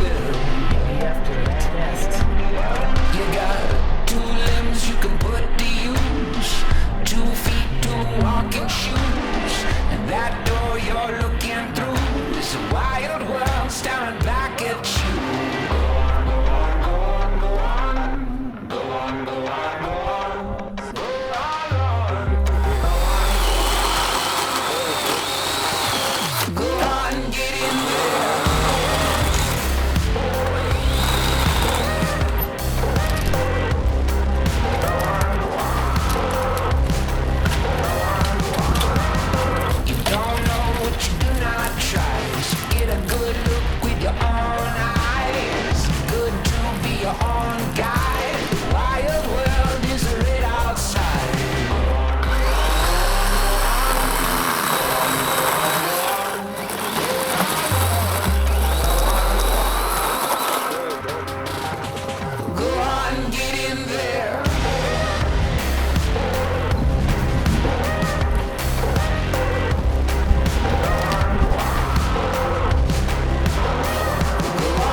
Just trying to find a lunch spot. That was hard fought just for a bite of lunch.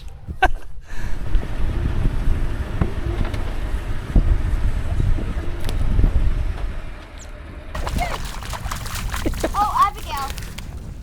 Abby, you're getting a little deep there. She's gonna trip on a rock.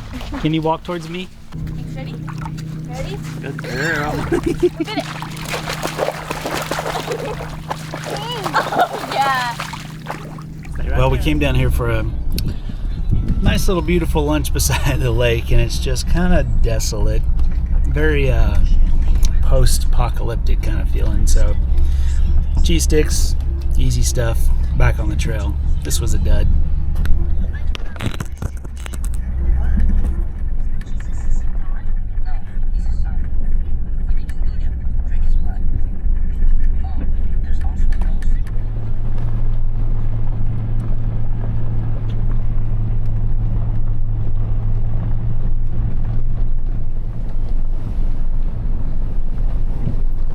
Alright, I finally got it to charge, but the best it can muster is about 3.8 amps out of a 30 amp system.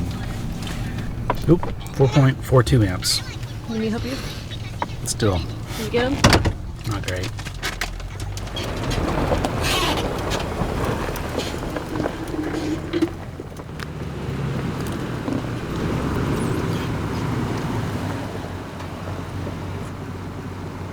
Well, I thought we'd found camp for the night, just an easy stop, and happened to notice crunchiness underneath our feet, and the ground is littered, literally covered in goat heads. If you've never had one of these in your feet, you're missing out. So, in the interest of a little girl who likes to explore, I think we're going to have to move on so we don't end up with a bunch of these in her feet. They're a little bit different than some goat heads.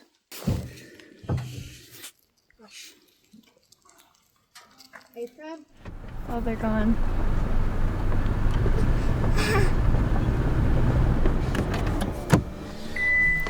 All right, well, a little bit further down the road, still some of those little stickies here, but not nearly as bad. This has been much more trampled, and lots of cows apparently, but a lot better view too. Check that out. We'll take it. We will take it. All right, let's get camp set up, and Caroline's still trying to finish school because of our battery power issues. So many frustrations. But lessons learned. It'll be better next time. All right, here we go. Internet come back up for you? Yeah. Cool. That's frustrating. I never knew what love was until I held you. I never knew the right words until I found you.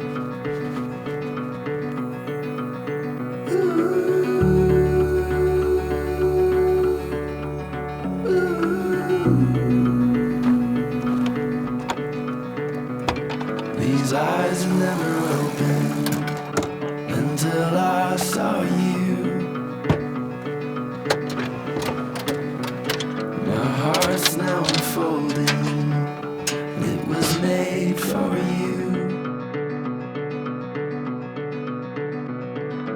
Every day before you I was holding out.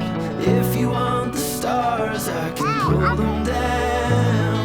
Baby, in my arms you'll be safe and sound.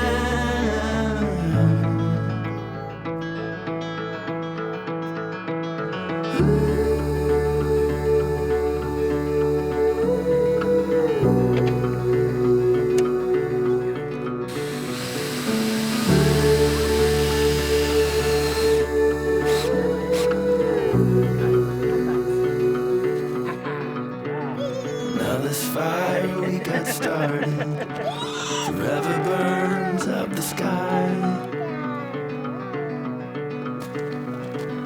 Oceans we parted, mountains yet to climb. All right, Mama, what's for supper? We're doing carne asada tonight. My favorite. I know. We haven't done it in so long. So, thought it would be good. Just trying to trim some of the fat off the skirt steak. Oh. I got a little filming help tonight.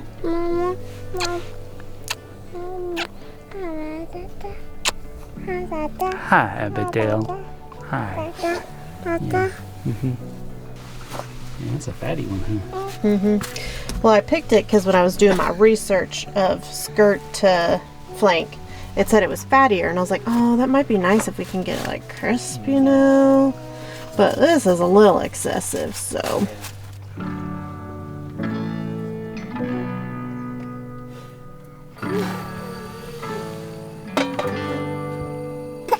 Are you blowing it out?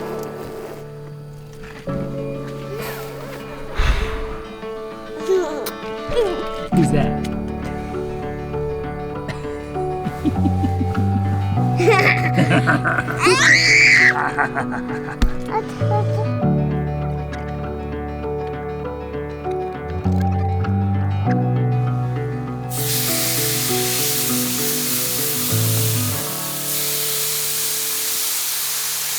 I caught the full blast of that.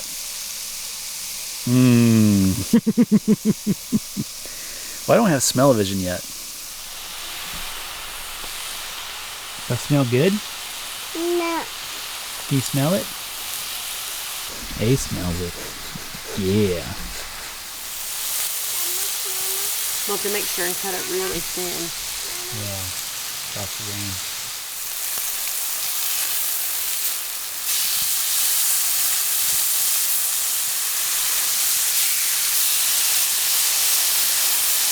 think that'll do. I think that'll do just fine. Gorgeous. Yeah. Right there. You got a sticker in your toe? No. What are you doing? Get your toe out of your mouth.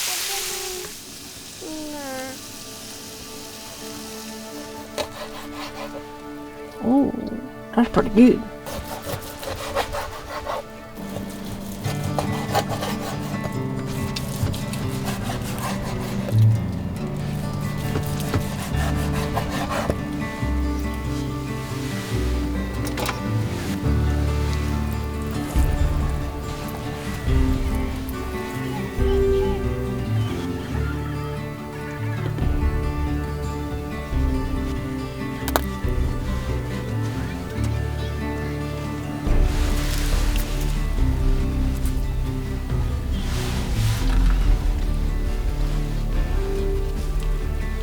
Chef's privilege here. That's right.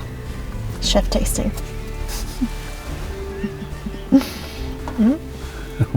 We'll fast forward that bit. Yeah. Hey. I'm not the best person to do this part. That work? Mm-hmm. Let's get it. So good. This might be some of the best scalp. It's probably been the best in a long time. Mm-hmm. Mm-hmm.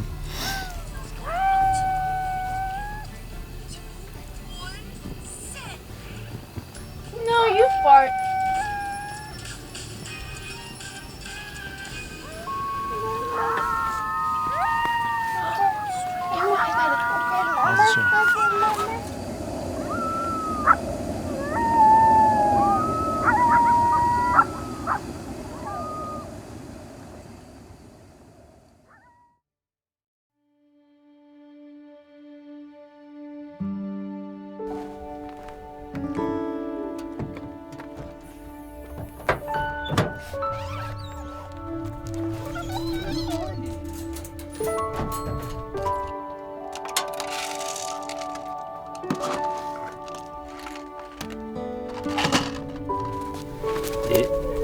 Leave it.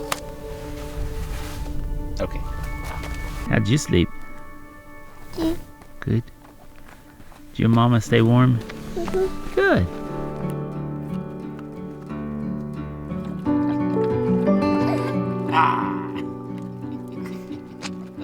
What's up? What's up?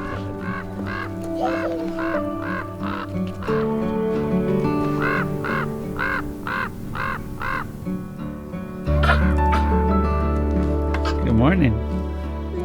So this guy keeps eating sticks, not just chewing them. He's eating them and then puking them up in his bed at night. Leave it. Leave it. There you go. Yeah, chew on that. Eat it. Good morning, folks. I think this is only the second night out of 2 weeks on the road that it didn't get below freezing.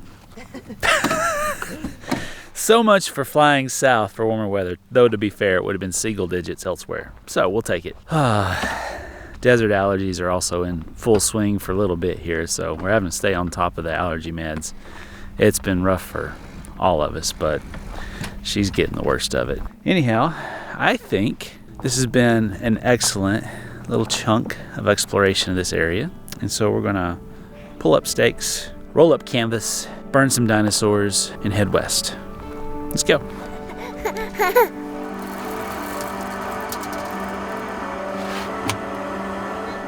Hold on here. Go round and round. Yeah. Go. Be strong. Go, go, go. Go, go, go, go.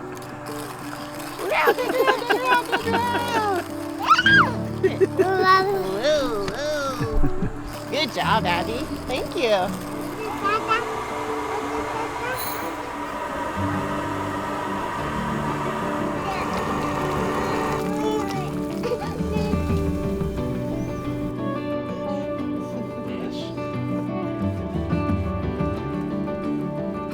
So we've had to resort to some fallback coffees. Yep. Some developments in the coffee world, though. Sarah has gone caffeine free. I have. Yeah, how's that going? It's going really well, actually. I had it caffeine back in September at one point during our trip. Big mistake. So, Yeah. if I'm tired, I'm just going to be tired. Just means you can go to sleep easy, right? That's right. Anytime. A little less anxiety.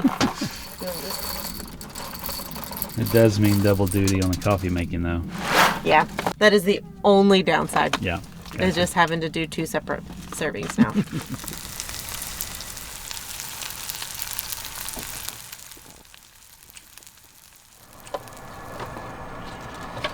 From time to time we get comments about, oh, it looks like your kids are always on your tablets. So I'm gonna let you in on a little secret, especially if you've never had kids. Sometimes, especially when you're trying to film something and have any kind of decent background noise other than whining and crying, the hack has been to get the iPad out. These girls play hard. They get out here and they do enjoy the outdoors. And funny enough, when we're enjoying the outdoors as a family, usually I turn the camera off because those are my moments and our moments. So sometimes it might appear like, oh, they're just sitting on their tablets all the time. These kids live outside, guys. Just to let you know. Not to mention the fact that Caroline's doing a lot of schoolwork on the electronics nowadays. So perceptions, you know, just a few seconds here and there. It's amazing what people will assume about your lives. This is just snapshots. This isn't the full story of who we are and what we do. It's just little pieces that we let you see from time to time.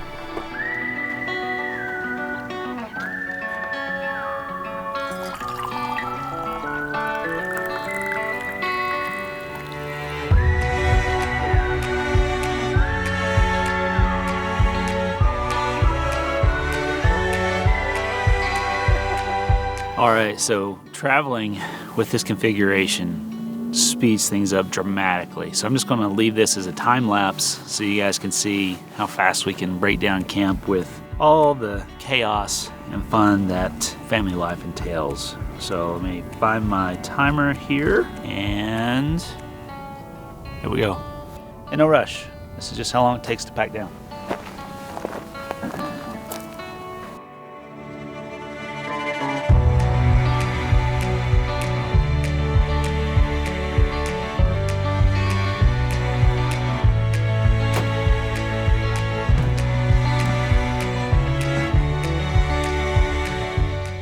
All right, so there's a 30-minute record limit on this camera, and that's where I stopped it at. So you might have even seen me walking this way. Not bad. Not bad for no rush, dealing with toddler tantrums, packing everything down, washing dishes. Yeah, quite the improvement over our past pack downs where it was an hour plus, especially with the dishes.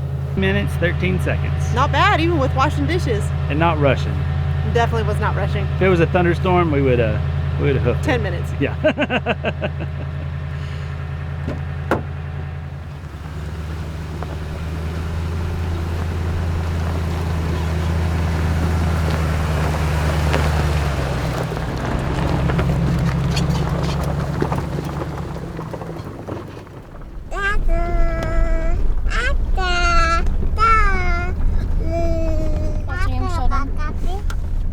Surprise, surprise. It's such a good show. I don't know why I keep rewatching it. So it's about a, 15% reduction in maneuverability over the 4Runner, I think. Wouldn't you say? Yeah. Just because it's 3 feet longer in the wheelbase. So that just changes just how nimble it can actually be. Trade off loads and loads of room. Loads and loads of room for your gear. I think it's, at this stage in my life, it's worth it. It's worth the trade-off. But I'll still be going on some solo father-daughter missions in the smaller rigs, just to, get a taste of that really off the beaten track kind of feel.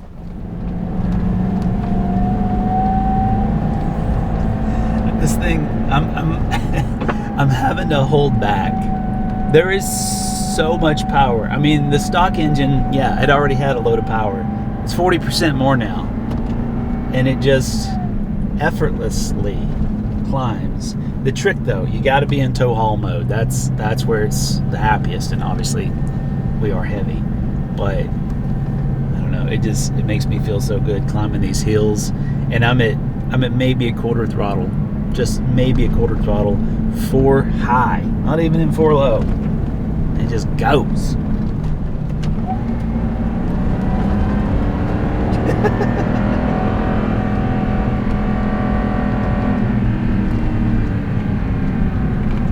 I don't drive like this all the time. I'm just showing you.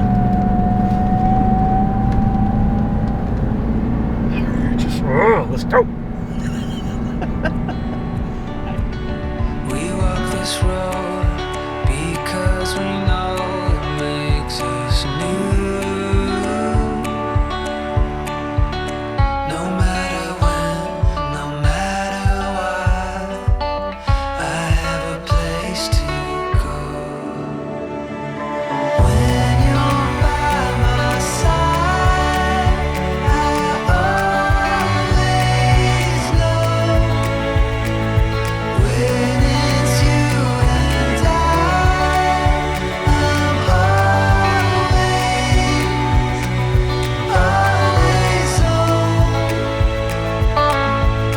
always home. I'm always home.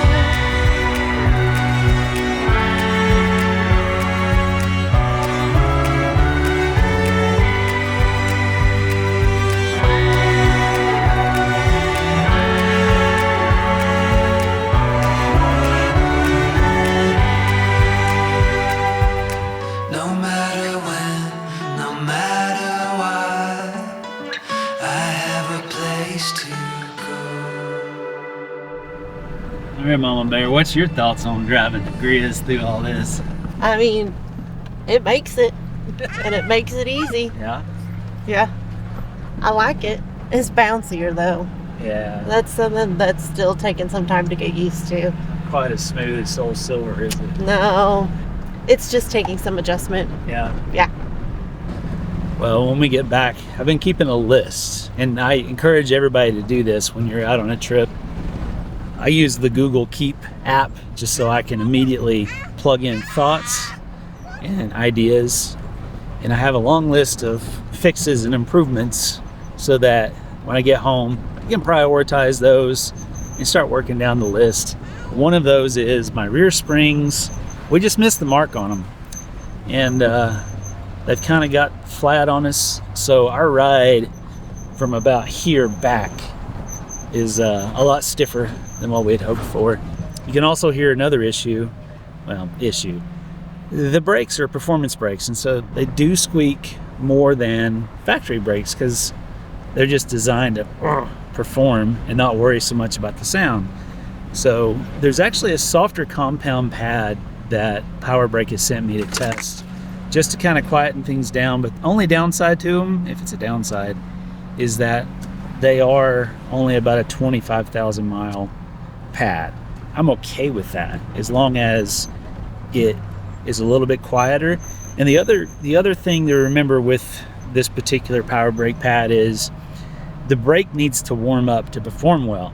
So if you get in on a cold morning and you just immediately start down the trail, they're not grabbing very well. So you've got to be mindful of that. It only takes about, 50 yards of hard braking to break down the film that builds up and then start braking the way that it should. So that's just my honest feedback. Now, on road, absolutely insane. These downhill grades, because they're nice and warm, absolutely insane with this particular pad. But we are going to adjust pads and see if we can't get a better range of performance that's a little bit quieter. Diff strike. Need some help? Okay. Quick little lunch stop here, but clearly getting back towards civilization now. Sounds like a war zone over that way, and there's just so much trash out here. We actually saw some dude just chuck his Mountain Dew bottle over in the bushes. It's unfortunate. It's like I say, you'll always have those who don't care, and we're just doing our best to educate those who don't know. But it's very simple. Just take your trash back with you. That's all you got to do.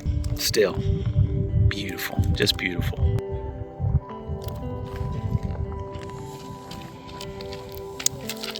See, even A 2-year-old knows what to do.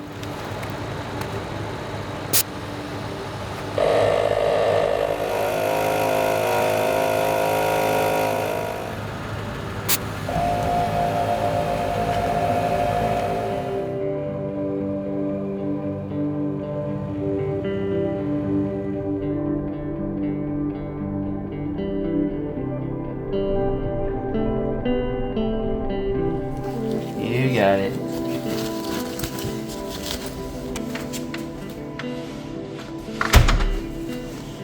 You ready? All right, let's roll. Go, go, go.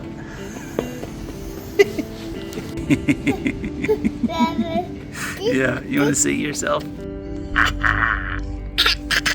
Good morning, folks. Nice, refreshing showers, another round of laundry. Got some water going in the trailer right now, propane, and then some of that delicious 91 octane for the grizz here. And we're off on another leg of adventure. And if you're wondering where we're at, you might recognize this workshop. Yep, this is the infamous Kessler house. These folks have been fans since day one, and we actually launched our full-time YouTube careers living out of this house for several weeks while we built out our 4Runner and got our turtleback ready. So always got to stop in when we get the chance. It's a great people, y'all. So thank you, Maggie and Keith, for everything that you've done for us.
So we're driving along, and this is a barren landscape. It's mostly just creosote bushes and swallows. I really should put my good shoes on for this. But there's a swallow over here that is like dead and disintegrating, and it's just it's wild. Look at this.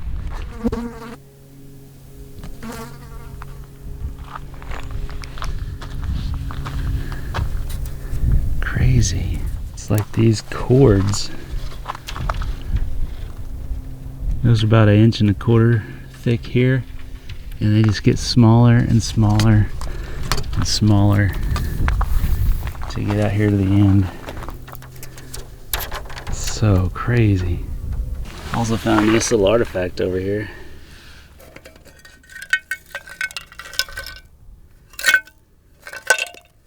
Some point in time, some cowboy cut open his dinner right here. Huh. All right, now it's time for Swaro Facts with Sarah. It's saguaro. You're saying it right. Saguaro. I'm saying it right? Well, that time you didn't. Swaro? Swaro? No. Saguaro. Saguaro. I've heard it both ways. Saguaro. Saguaro. Did you know it's illegal to dig up saguaros, but it's not illegal to sell them? What? Interesting. The saguaro will only grow 1 to 1.5 inches during its first 8 years of life. So if you see an arm on the cactus, that indicates that it's been alive 50 to 70 years. Jeez. If you see a flower, that means the cactus is 35 years old, which is the equivalent of saguaro puberty. The saguaro produces a strawberry-like fruit around the same time as its flowers. And the largest and oldest recorded saguaro, appropriately named Granddaddy, was 300 years old, 40 feet tall, and had 52 limbs. Good night. So that one that our camp the other day had to be 200 years old then. Yeah, at least. Yep. So if you see limbs, that means it's between 50 and 70 years old. Crazy. And like that one's probably like 10 years old, but it's still that tiny. Look, how ridiculous is that? Wow. The more you know. More you know.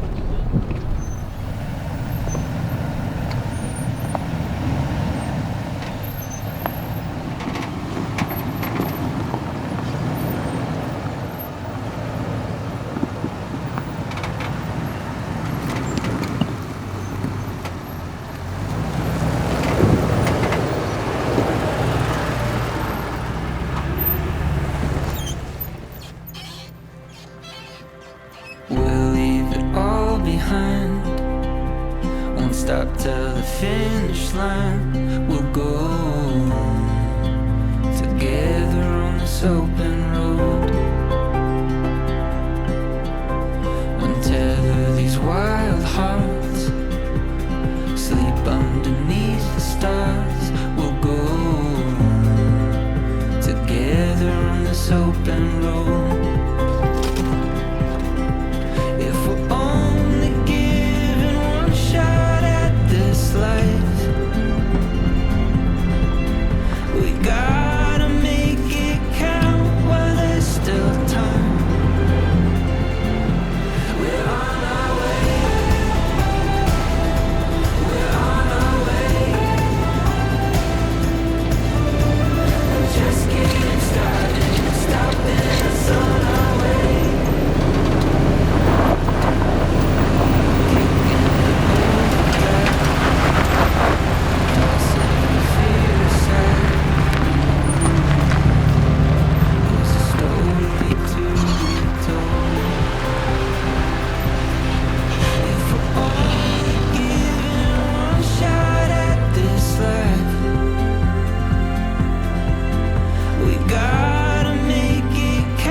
Well, we're on the search for camp. We're gonna fall back to some easy camps that we found right up here, but kind of a weird situation. Someone had drugged some dead trees across the road, and so I scouted ahead with the drone just to see why. Nothing really stood out, so I moved the trees, went up.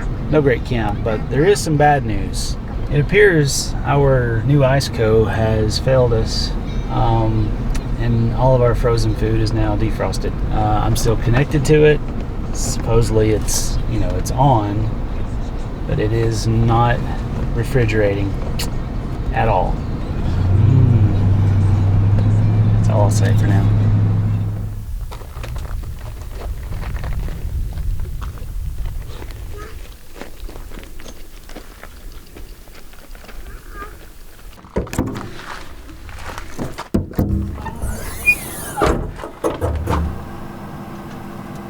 All right, it's running.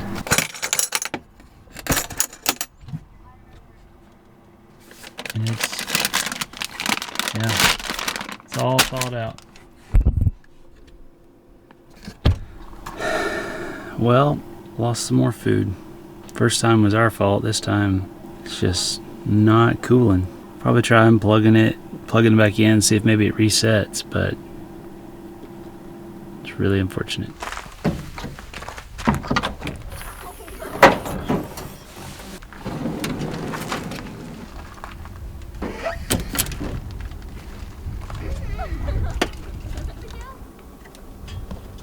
All right, so reset the power, and I suspect that it's our power source that's really being the issue, not the fridge itself. The 12 volt socket is continuing to be an issue, and my suspicion is that it just wasn't a good enough connection with all the vibrations and stuff from the trail today, and so the fridge was probably just confused, like stop start is my thought anyhow. A suggestion to ISCO would be on the app, if you could have it notify you when it dips below a certain temperature, just an alarm. That'd be awesome. That'd be something really easy to add and a critical piece to the puzzle. Yeah, this thing is plummeting in temperature now, so it's working. But we went from, I think it was something like 60 degrees already to 38, and it's been about 5 minutes since I reset it. So fingers crossed. I've got to build a proper aux power system for this kind of stuff. So that's moved up the priority list for sure.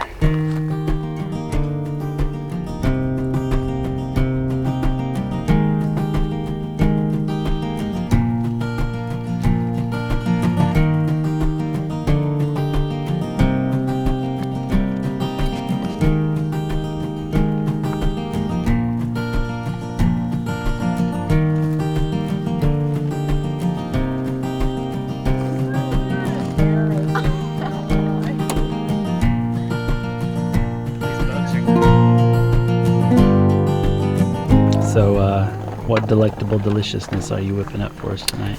We're doing chicken and potatoes and green beans. Yeah? Yes. Close call with that freezer. Yeah. Still a little nervous about it. Well, we'll focus on that food first. Yeah, I guess I'll have to. think I just have to cook this chicken. It's like today is the day. Today's the day. It's cut off after today. Okay. When colors turn to shades of gray with the weight of the world at the end of the day, what would I do without you?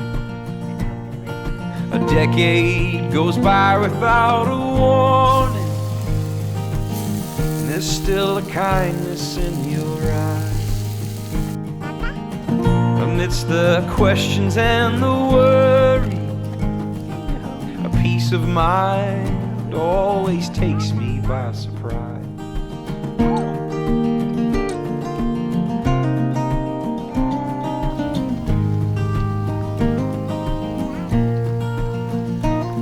I feel like I'm walking with eyes as blind as a man without a lantern in a coal mine. What would I do without you? My imagination gets the best of me, and I'm trying to hide, lost at sea. What would I do without you? The difference between what I've said and done,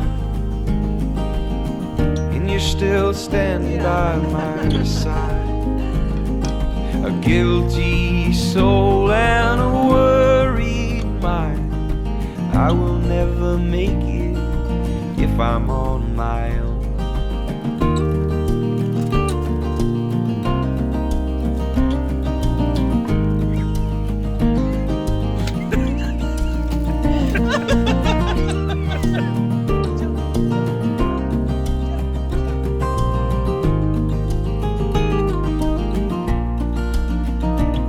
So you got the morning, I got midnight. You are patient, I'm always on time. Oh, what would I do without you?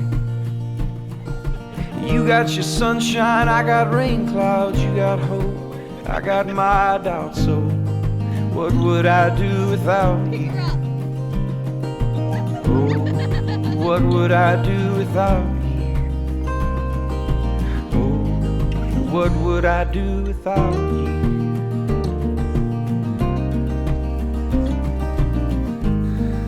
All climbed into bed now.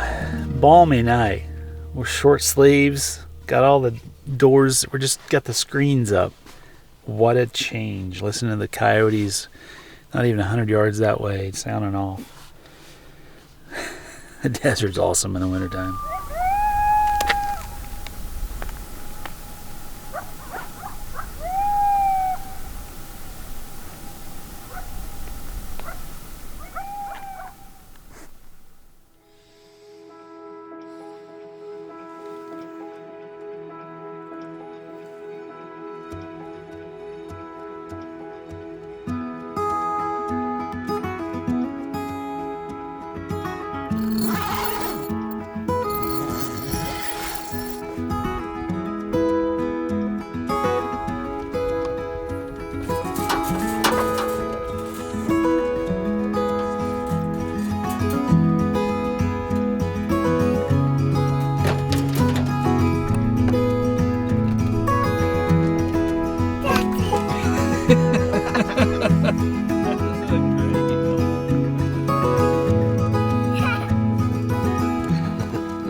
last night was the first night we camped with 0 heat on. It was delightful. Didn't even get a chill until probably about 4 a.m. or so. And then I had to throw one more blanket up on top of us up in the tent, and we were quite comfortable. This is what we were looking for. It only took us about, well, over 2 weeks to find this level of comfort, but it was so fun. Lots of dancing under the stars last night.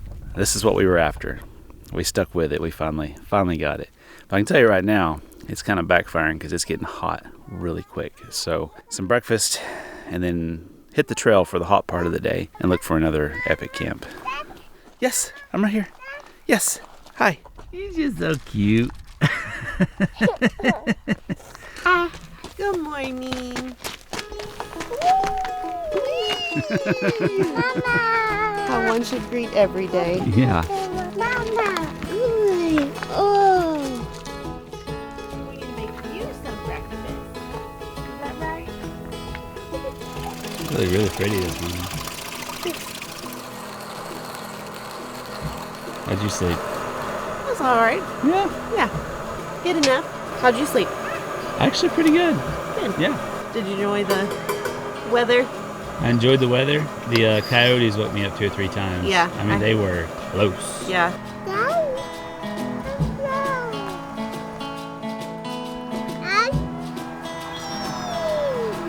So it's probably been a little overdue to give you a full walkthrough of this tent, and I'll get to that hopefully on this trip. I'll film something, a dedicated video, and show you what this Bush Company TX27 Max looks like and how it's worked for us. But what I love about it right now is all these panels are just have an insane amount of cross flow. I mean, we've stayed in some other tents that have similar ventilation, but some of the hard shells you end up with a whole side that you can't use for ventilation. So having the double pop gives you 360 degrees. And then what I love the most is this rain fly up here. You can just roll it up and put it out of the way. So if you don't have any threat of weather, and even if you do, there's double panes of canvas right here. And I just find it easier to leave it rolled up because then I can stand up here on this platform and, put my shoes on, take a look around. It's been perfect for this combination, not to mention the fact that the portal pass through has been awesome as well. You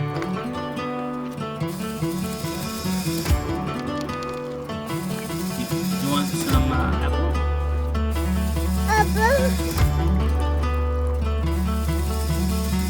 Time don't make it no pleasure without pain, or love without heartbreak. Perspective, reflection, say.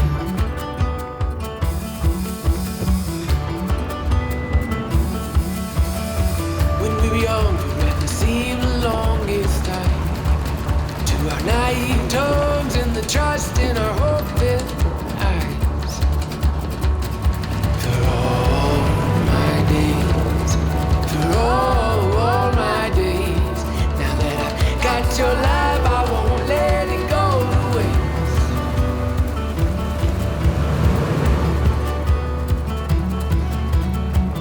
Time was told me we're scared the most of these things we can't control. No, oh, understand the folly of our own, that we dwell on our mistakes, the chances we're too afraid to take. They take their toll. Intellect won't save your souls. Indifference your choice, Marry me in your mother's maiden white, in your father's eyes, so blue as the southern sky. And when I die, when I'm dead and gone, turn to the dust and dirt where I belong.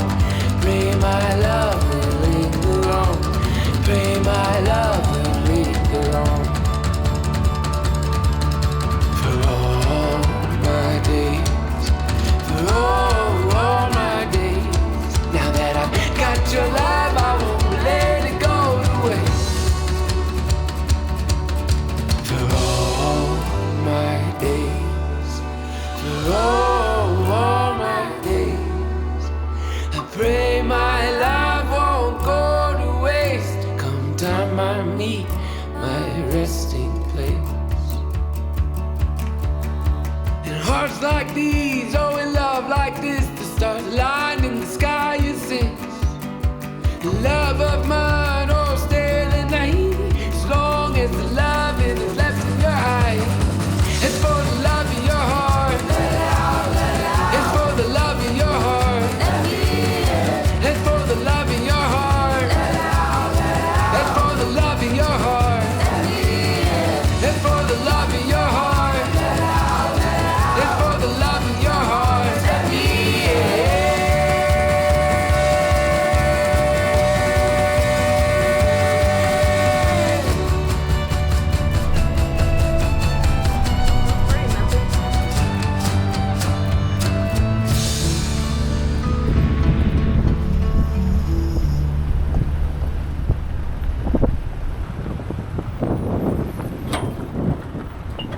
All right, welcome to Sundad, Arizona. So this place was actually a tuberculosis sanatorium in the 1920s. The mining operations, it's kind of unclear whether or not that started before or after the sanatorium, but either way, both of them eventually failed, as you can imagine. But now it's turned into like this artsy stop for some folks. There's a lot of rock displays and stuff. I'm going to send the drone up here in a minute and show you some of the extensive work that some folks have done. Very reminiscent of the hot springs over in Death Valley too, just with some of the touches that they've done here. But very, very cool. This was their cistern, I guess. Where's Mom? Down there. Why are they going the other way? Dealing with the toddler. Came across a story where I think it was 1953 or 1954. There was actually some Air Force pilots who had to eject when they had a mid-air collision during a refueling incident and landed here. Really remote spot to go and retrieve your men. Makes me wonder if there's a crash site somewhere nearby. A lot of folks think that the desert is just barren and pointless, and coming from Tennessee, I mean, on the map it was just, you know, a dead cow skull and a cactus. That's just what you thought of the desert. But after spending the better part of a decade, maybe more actually, spending time in the desert, it's one of my favorite landscapes. It's so unique, and there is a lot of life out here, and it is some resilient life forms.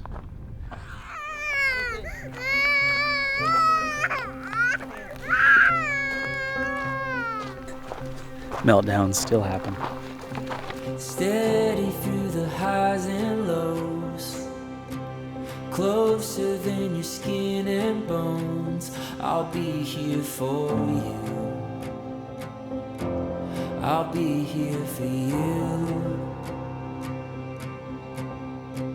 Shining in your darkest night, holding your heart in mine. I'll be here for you. I'll be here for you. I'll carry you through heartache and trouble, and nothing drag you down. I want you to know I won't let you go.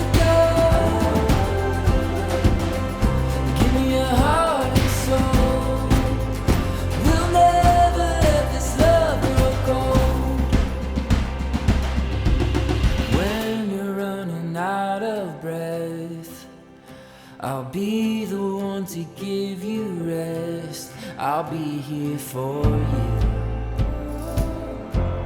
I'll be here for you.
Are you getting some special treatment? Yeah, Yeah, what are you getting? a grilled cheese. Mm-hmm. Ah, good bites. Mmm.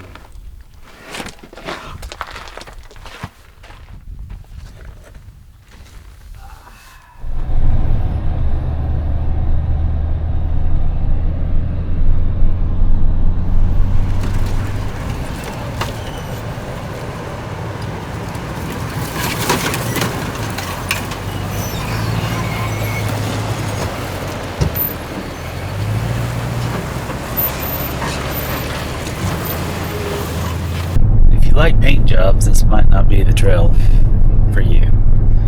Actually, the desert just probably should be where you play because it's rough. Thankfully, we've got that Expel paint protection film, and it's doing a fantastic job of keeping the paint protected. I'm curious to see when we get home, give it a good wash, just how much damage it prevented to itself as well. It's been impressive so far.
Alright, quick little diaper stop, sanity check. This trail has been a grind today and we're all kind of feeling it. It's alright when you've got something scenic, but it's pretty much been the same type of scenery, just with some fun little washes here and there. But everybody's a little worn out. So thankfully we're not too much further from a prospective camp, so we're gonna go check that out and see how it looks.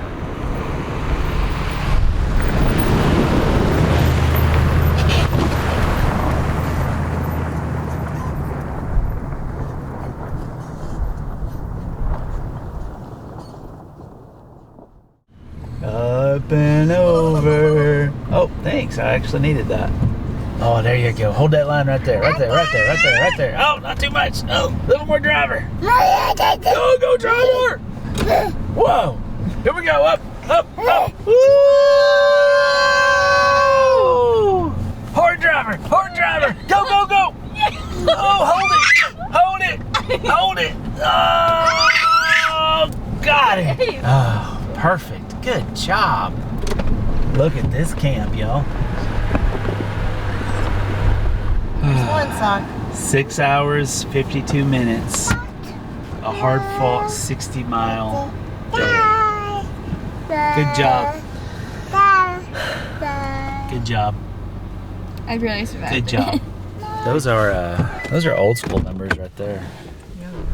It was worth it. It was worth it to get here. What a spot.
I hear you, buddy. I'm coming. Good morning.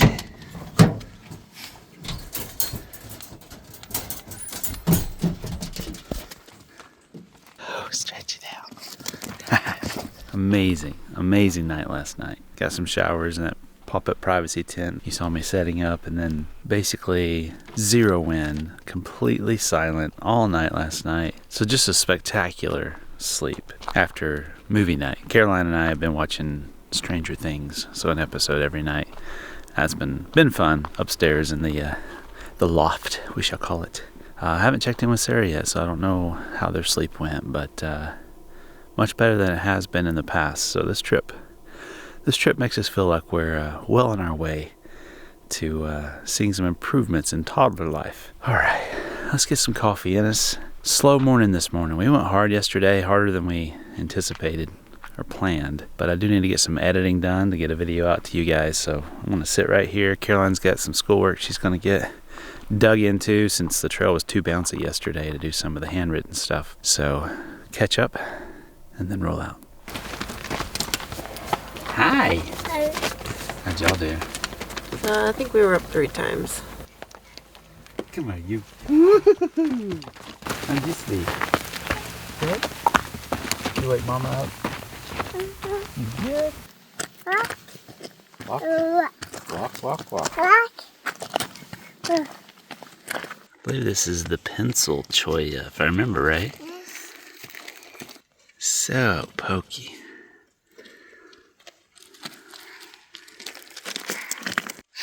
So pokey, right? Say swallow. You gonna dump it? Yes. Okay. There. Open. There they all are. Yeah, did you go for your walk? Did you? Good morning. Good morning. How'd last night go? It's good. Yeah. Just fine. Just Normal. Normal. Morning. I've already seen you, but good morning.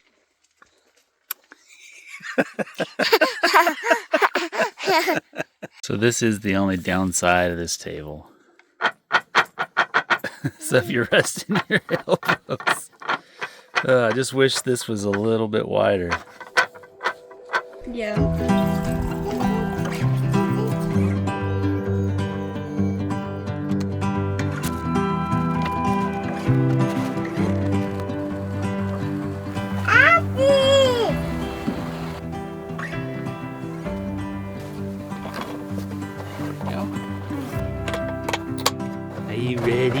Are you ready?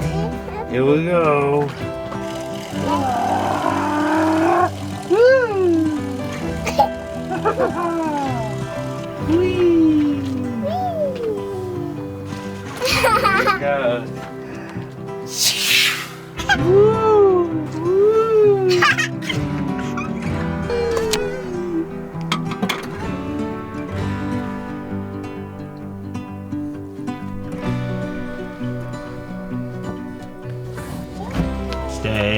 Stay. There. Don't let him pee on the rug. No space is sacred for Ace's happy peas. You want to sit with Sissy? There. What do you say? You say thank you? Shoes? Cozy? Cozy? Cozy.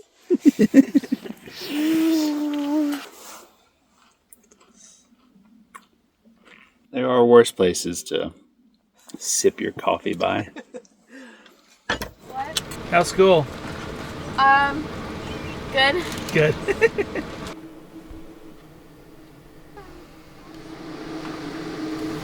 Well, it was supposed to be cooler today, but I think it's a little bit warmer than what they expected. We are at 81 degrees in here, which it's fine. You just hear this jet engine above me. This is the Max Air fan. Got a nice cross breeze, but been editing for 2 or 3 hours now. Computer's getting pretty toasty. Abigail needs a nap. This is a little too warm for her to be comfortable and take a good nap, so we're actually going to pack down and hit the road for a little bit just to see if we can get her to nap on trail, and then we'll find camp tonight. I'll just edit late. I'm almost done. It's close. I'm doing a very simple edit on this trip right now. Nothing crazy. I just don't have, the infrastructure to do what I typically do. So let's get on the road and see what's next. Oh, by the way, Sarah just made me some lunch. Look at this.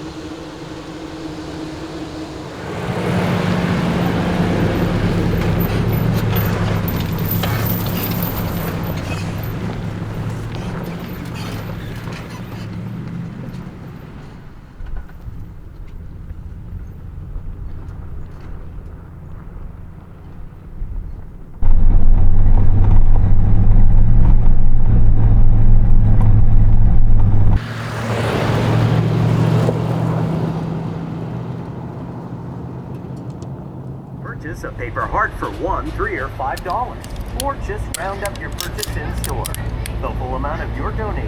This is probably the most annoying thing ever. There's no way to mute these things anymore. But I did grab a treat for the girls later.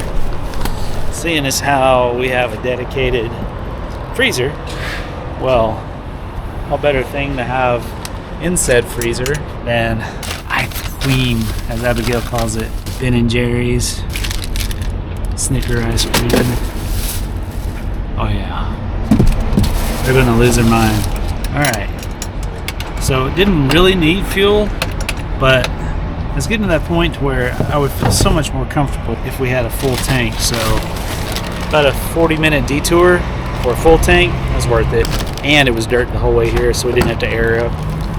Super easy. Now back on the road.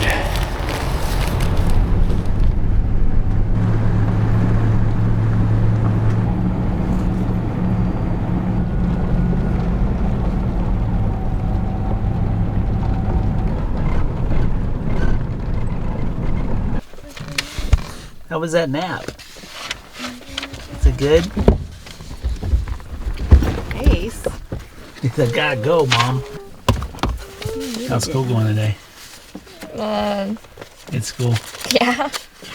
All right, well, I guess you could call that a success. We were able to move during the hottest part of the day.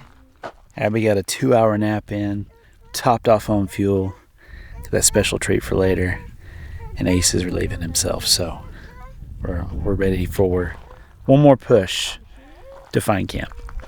The Tundra is still performing awesome. It's doing a great job. Something I've done different on this particular run is I actually went a little bit lower in pressure on the rear tires. I'm actually running about 16 in the back and 14 up front, which is pretty low. Like, you gotta be careful running that low. Oh, Ace. But it's made a huge difference in the ride quality. We still got some spring things to revisit, but overall, it's been a machine. I do think I have some random rocks in the skid plates that are starting to give us a little ping-a-ting-a-ling as we drive. So I think I found a little bit of rattle somewhere in this tread plate. I think it's right there. So easy enough. So this ferocious looking plant right here is called an acacia. And during the summer months, it gets this really thick growth of these little tiny green leaves, and it's unlike any other plant you'll ever see. It's one of my favorite plants here in the desert. It's so cool, but you also get those beautiful buds up top. It's just crazy. I just love it out here. I guess if we're going to talk about plants, this is another one that is everywhere in the Southwest. It's known as a creosote plant, and it's an interesting plant in that it injects poison into the ground to kill out any competitors to its water source and nutrients. You'll find places in the Southwest where there are only those plants, and they are strategically placed. It looks like they're planted and there's nothing in between. That's because they've been established for a long time doing that process.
safe a nesting place as you can ask for right there.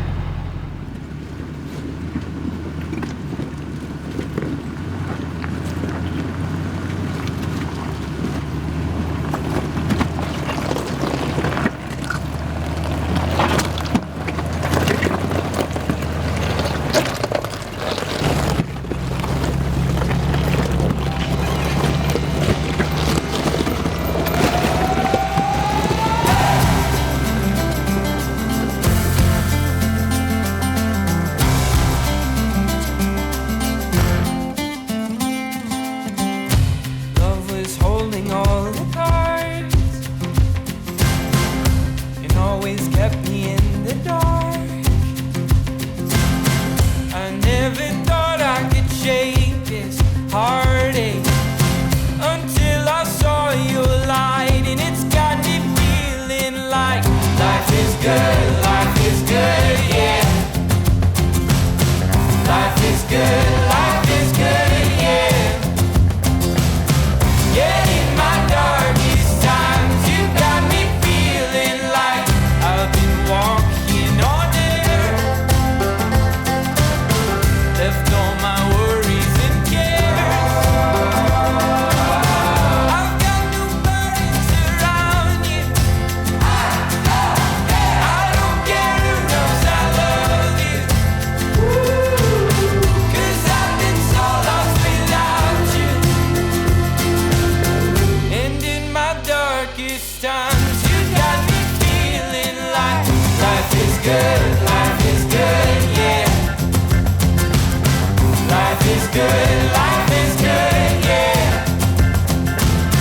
Yeah, in my darkest times, you got me feeling like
Not a large camp, but a pretty cool spot.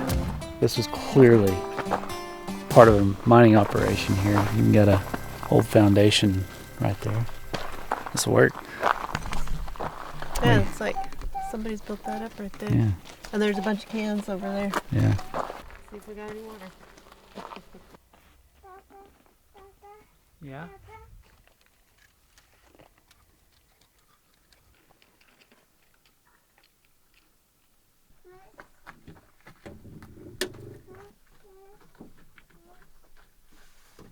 You're gonna laugh at me, but kind of need my sweater on. What? Hi. You gonna climb? Don't let Ace knock you down again. Go for it. I'll watch it. There you go. That's a good little bit. Good. Good job. Keep going. I'm right here. You climb. I got you. Go ahead. I got you.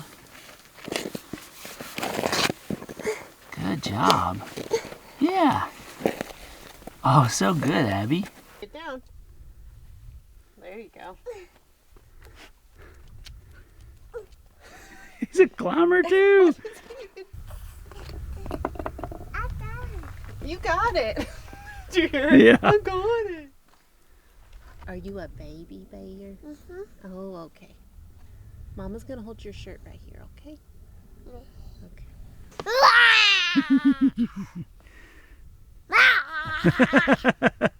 Are you claiming your territory?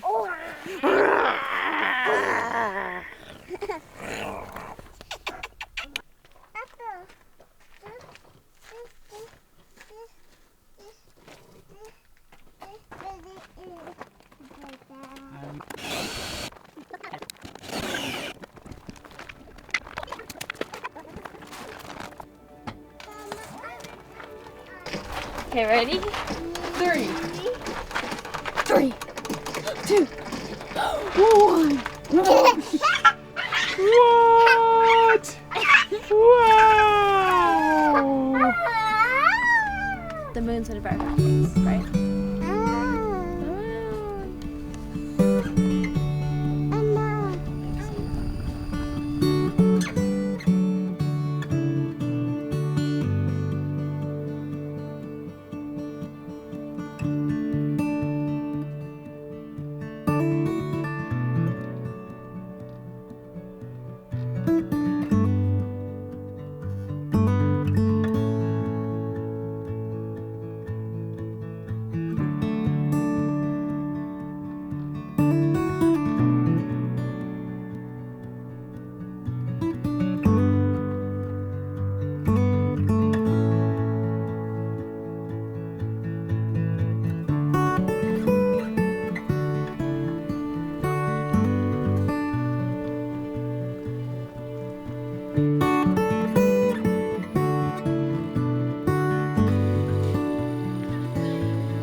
that good?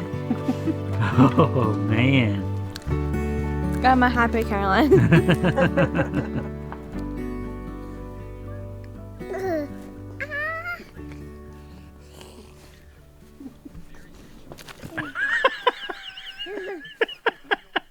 Kicked him out of his bed, Abby.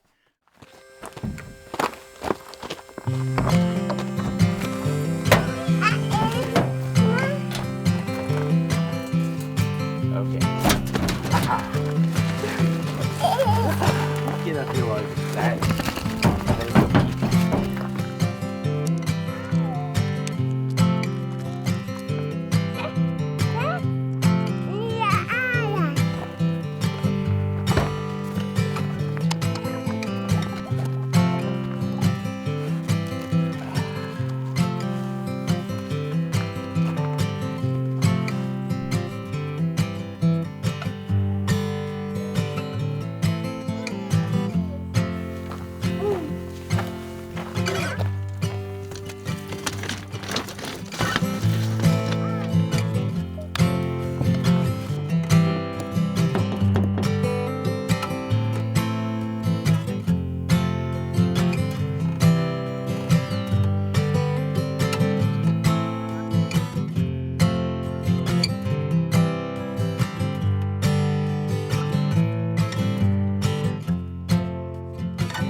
All right, well, good morning from yet another beautiful, beautiful camp. This fairly developed mining area. We're actually camping on a platform that was built for, I'm assuming, a building at some point in time. And there's just all kinds of different foundations and stuff scattered around the area. Lots and lots of trash. Well, you know you're having a bad day in the desert when you leave your oil pan behind. Temperatures are coming up quick. The shade's quickly dissipating on us, so quick little breakfast and hit the trail, see what we can get into. Let's eat. Look at that pretty breakfast Mama made. Oh, hot sauce? Yeah. That's what I've been missing. Forgot I had it in there. Yeah, right?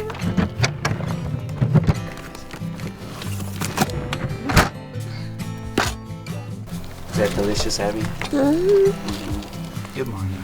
Morning. Dr. Pepper helps, huh? Mm-hmm. No. Whoa! Look at that. I saved it. Wow, Daddy. What that? Some orange slices. What are you even doing, child? All right, time to pack down camp. Just want to give you guys a real unofficial walkthrough of what this process looks like. So I've got these little flip out steps here. So they just go up like that when we're on the road. Nice, quick, easy, elegant design. Let's get up here. And then we've got anti-skid tape up here. This is a 1/4-inch aluminum roof, so plenty of strength to stand on. But this little gem right here covers the vent, so that power vent that's underneath, and makes for a perfect platform for taking it all in, also for putting your shoes on in the morning. It also shades the vent so you don't get a lot of light down in the cabin, which is nice for sleeping in. And this is a crazy mesh. There are no no-see-ums that are going to get through that. And I mentioned the other day that it's double canvas, so you have this that folds down on the outside and then another solid panel here. And here's the chaos that we've been sleeping in. Hatch door. Caroline's been going in and out that direction. And then these pads are cut to complete the bed. Again, double panels on these windows, mesh. This guy unrolls up here. And then Caroline's got 2 sleeping bags as well. And then we each have an extra down blanket. These are in our Amazon store as well, but we can comfortably camp down to about 15 degrees up here using these down blankets. They are the secret weapon to staying warm. And then the nice part is we can also pipe up some heat from downstairs, knock the edge off if we so choose, but we're impressed with the down blankets. They are amazing. Up top here we've got some pouches that we usually keep our clothes in. I've got a old Light Force light in here that dims. Yeah, you see the flicker, but anyhow, just been using that. It stays plugged in because there's power in the tent down here. So we've got USB plug-ins there, and then just a 12-volt socket here that the light's plugged in. Pocket there, water bottle holder. They went so far as to make these channels. So this is my cable going up to the solar panels on the roof, and it's just integrated straight into the tent. Another set of pouches here for clothes, and this is the snow pole for, you know, when you get a lot of snow weight up there. I got a lot of weight with the solar panels that are up top, and so this is just to help it. The gas struts are just like this far off from making it taut, so I just use that to make sure it all stays up. Probably going to upgrade those struts at some point. All right, so this is the fold down process. Super fast. Just going to bring in these 2 spring rods like this.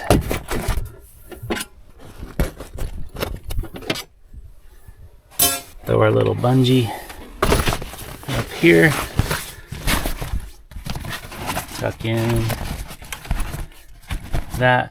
And by the way, I mentioned that this tent was double walled. It's not just the windows and doors, it's the whole tent. So you get this nice air pocket that helps insulate, especially when it's cold or even when the sun's beating down on it. It doesn't have as much heat transfer. All right, see, it just drops like ½ an inch. Once they get warm, they're fine. And unlike a lot of rooftop tents that we've used in the past where you've got to like fold your sheets and your blankets down to military standards, not so here. We're just going to pull this guy down here. Boom.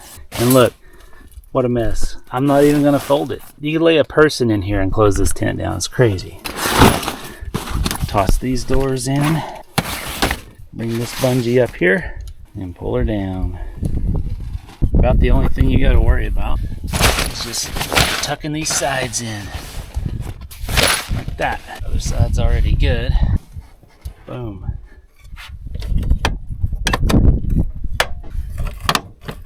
Little cam locks. Yeah, there's those solar panels I was telling you about. And then the steel cross braces, it just added more weight than I think I anticipated. And that's it. Fastest tent ever, and one of my favorite footprints so far. Super duper nice. It's a heavy son of a gun though, so consider that before you go this route. But for a trailer or for a full-size truck, all day long.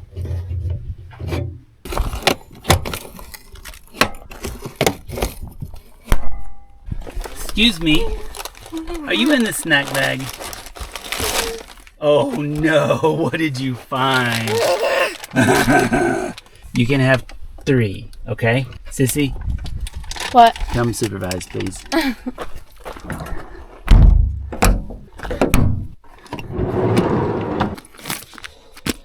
Yeah, that'll feel nice.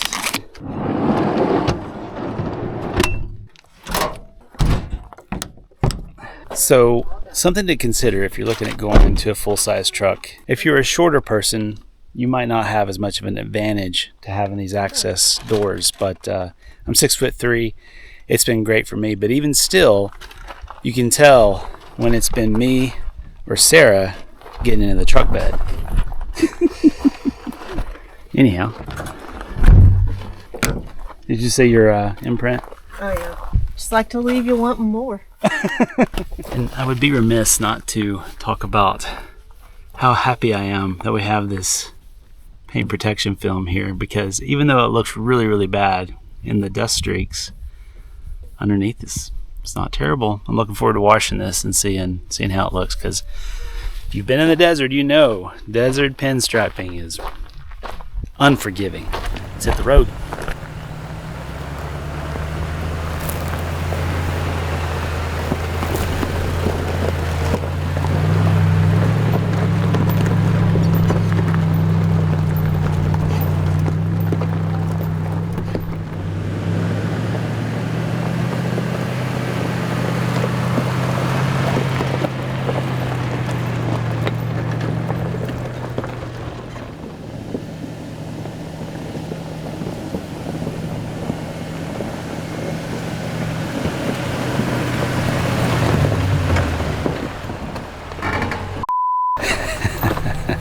Sometimes if you don't really push on that door, it just thinks it's latched. Anyhow, where were we? About right here? Right here?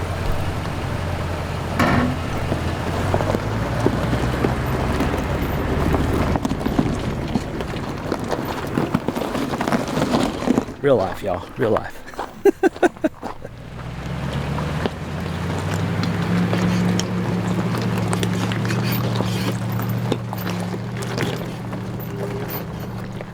Welcome to Kofa National Wildlife Refuge, Southwest Arizona's best kept secret.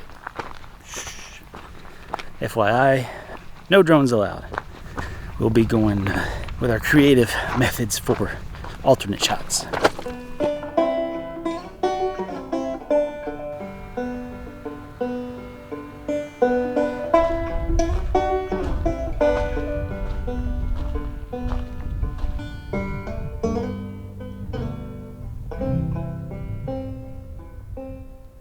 So this is a interesting little stop. So this was the Hovater homestead, and all those saguaros that you saw were planted back in the 50s when they were 2-3 foot tall. So the Hovaters were some homesteaders who moved out here as part of one of the federal land grants for the Homestead Act. From about 51 to 73, they lived out here, which is incredible.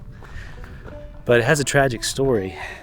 There were husband and wife and 3 daughters, and the way the story goes is the husband was working on the newly installed propane tank. One of the daughters was there with him. Another one came out with a lantern as it was getting dark, not realizing there was a propane leak.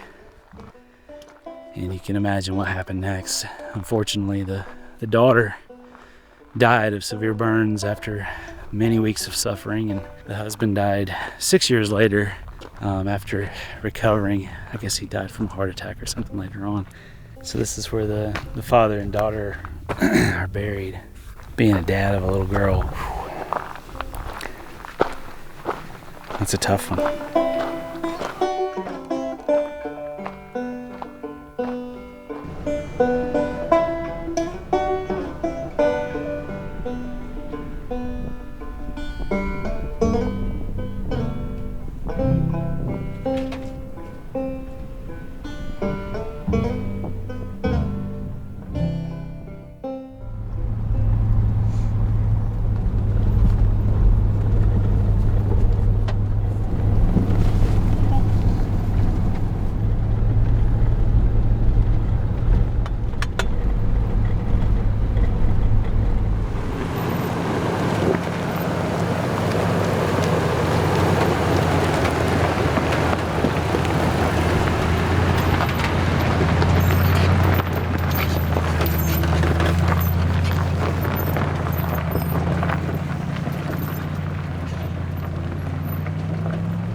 There's probably no finer desert in the United States, in my opinion, than here in Kofa. This is probably our last night in Kofa, but it has been an amazing trip. And to celebrate, we've got a fitting meal. So let's get camp set up and get cooking.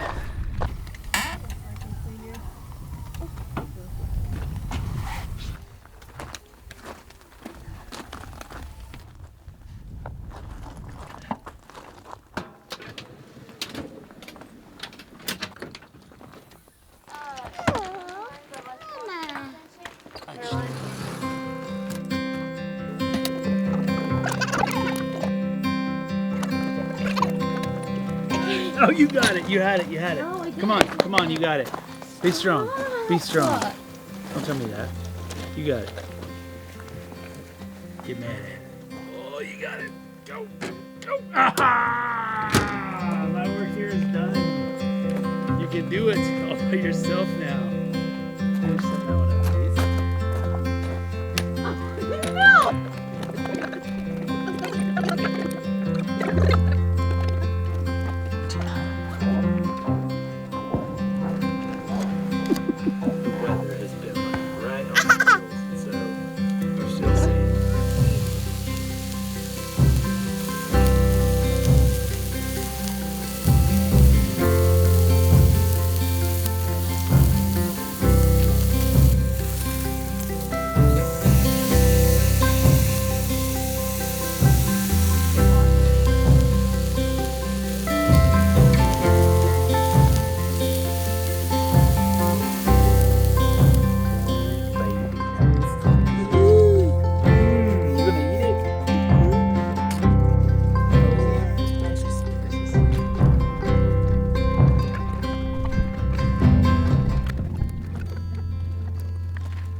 All that juice right there.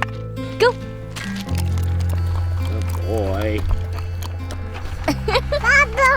Good boy. Huh? Good boy, Ace. Save.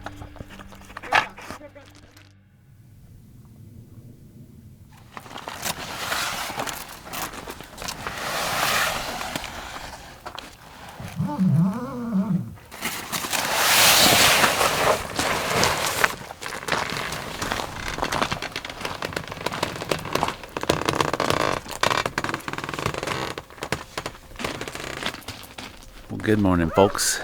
I can think of a few worse places to wake up to. Just gorgeous. If you've never been to the desert, I understand that there's certain preconceived notions that might make it seem distasteful or unpleasant or brutal. And it is. It can be all of those things. But there is something about this solitude that just can't be experienced many other places. The desert will always have a special place in our heart. It's kind of where we fell in love with public land. It's where we fell in love with overland travel. And to come down here when it's utterly freezing back in Utah and experience some balmy weather, beautiful, beautiful scenery, incredible vegetation, occasional wildlife has been fantastic. But more than anything, the best part about this trip is probably something that you're not even aware of, and that is this has been a redemptive trip for our family. You know, we added a family member, and she has been incredible, and she is worth everything and more when it comes to the challenges that has shifted our family dynamic. But when it came to travel and doing our job, doing what we do for a living, it was very difficult on the family. Trying to find a balance, trying to find an equilibrium, trying to ensure that everyone was truly enjoying the experience, because we're not going to come out here and fake it. And it was tough. It was tough for about a year. As a baby, she was easy. And then as a toddler, things changed. And so we are beyond thankful that she has turned a corner and actually loves being out here, loves riding in the car. She has her limits, as we all do. But it's a sigh of relief for our family to turn that corner and to be out here enjoying things so much more so much more than what we have in the past 9 to 12 months. So I don't know if you can tell it, but we're in a much better state of mind. And I share this because, just being real with you. I'm not going to blast you guys with all the temper tantrums and all that kind of stuff because, who wants to watch that, right? But I am letting you know that on the real life side of things, it does get difficult. And the most important thing about doing what we do is making sure that our family loves it. Making sure that our family is the priority. Making sure that we are not sacrificing our mental health, stability, and sleep to just plug away at YouTube. YouTube is not first. Family is first. So thank you guys for your patience. I know there's been gaps in when videos came out, and there may be some in the future. But we're us. We're doing the best we can, and we appreciate you guys riding along with us. Now, that being said, with a successful trip under our belts, we're not going to push our luck. We want to put a flag, put a pin, just a celebratory ending onto a great trip. Because I can tell you right now, being me, I'm tempted to just go on and on and on. But it's time. It's time to head back to base camp, reset. We've learned a lot of things about the truck that need to be fixed. We've got some ideas for improvements on the whole setup so that the next trip will be even better. So we're gonna fold our cards, we're gonna take our winnings, or we're gonna step away from the table and head home for a bit. So I think I want to turn the camera off now and just focus on these last few days being with the family. And get home, reset, edit some videos, get ready for the next adventure. Y'all stay curious. And remember, leave this better than you found it. See ya.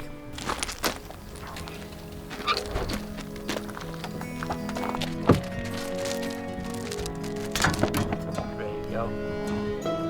Northbound. Woo. Good trip, Mama. Good trip, babe. Let's roll.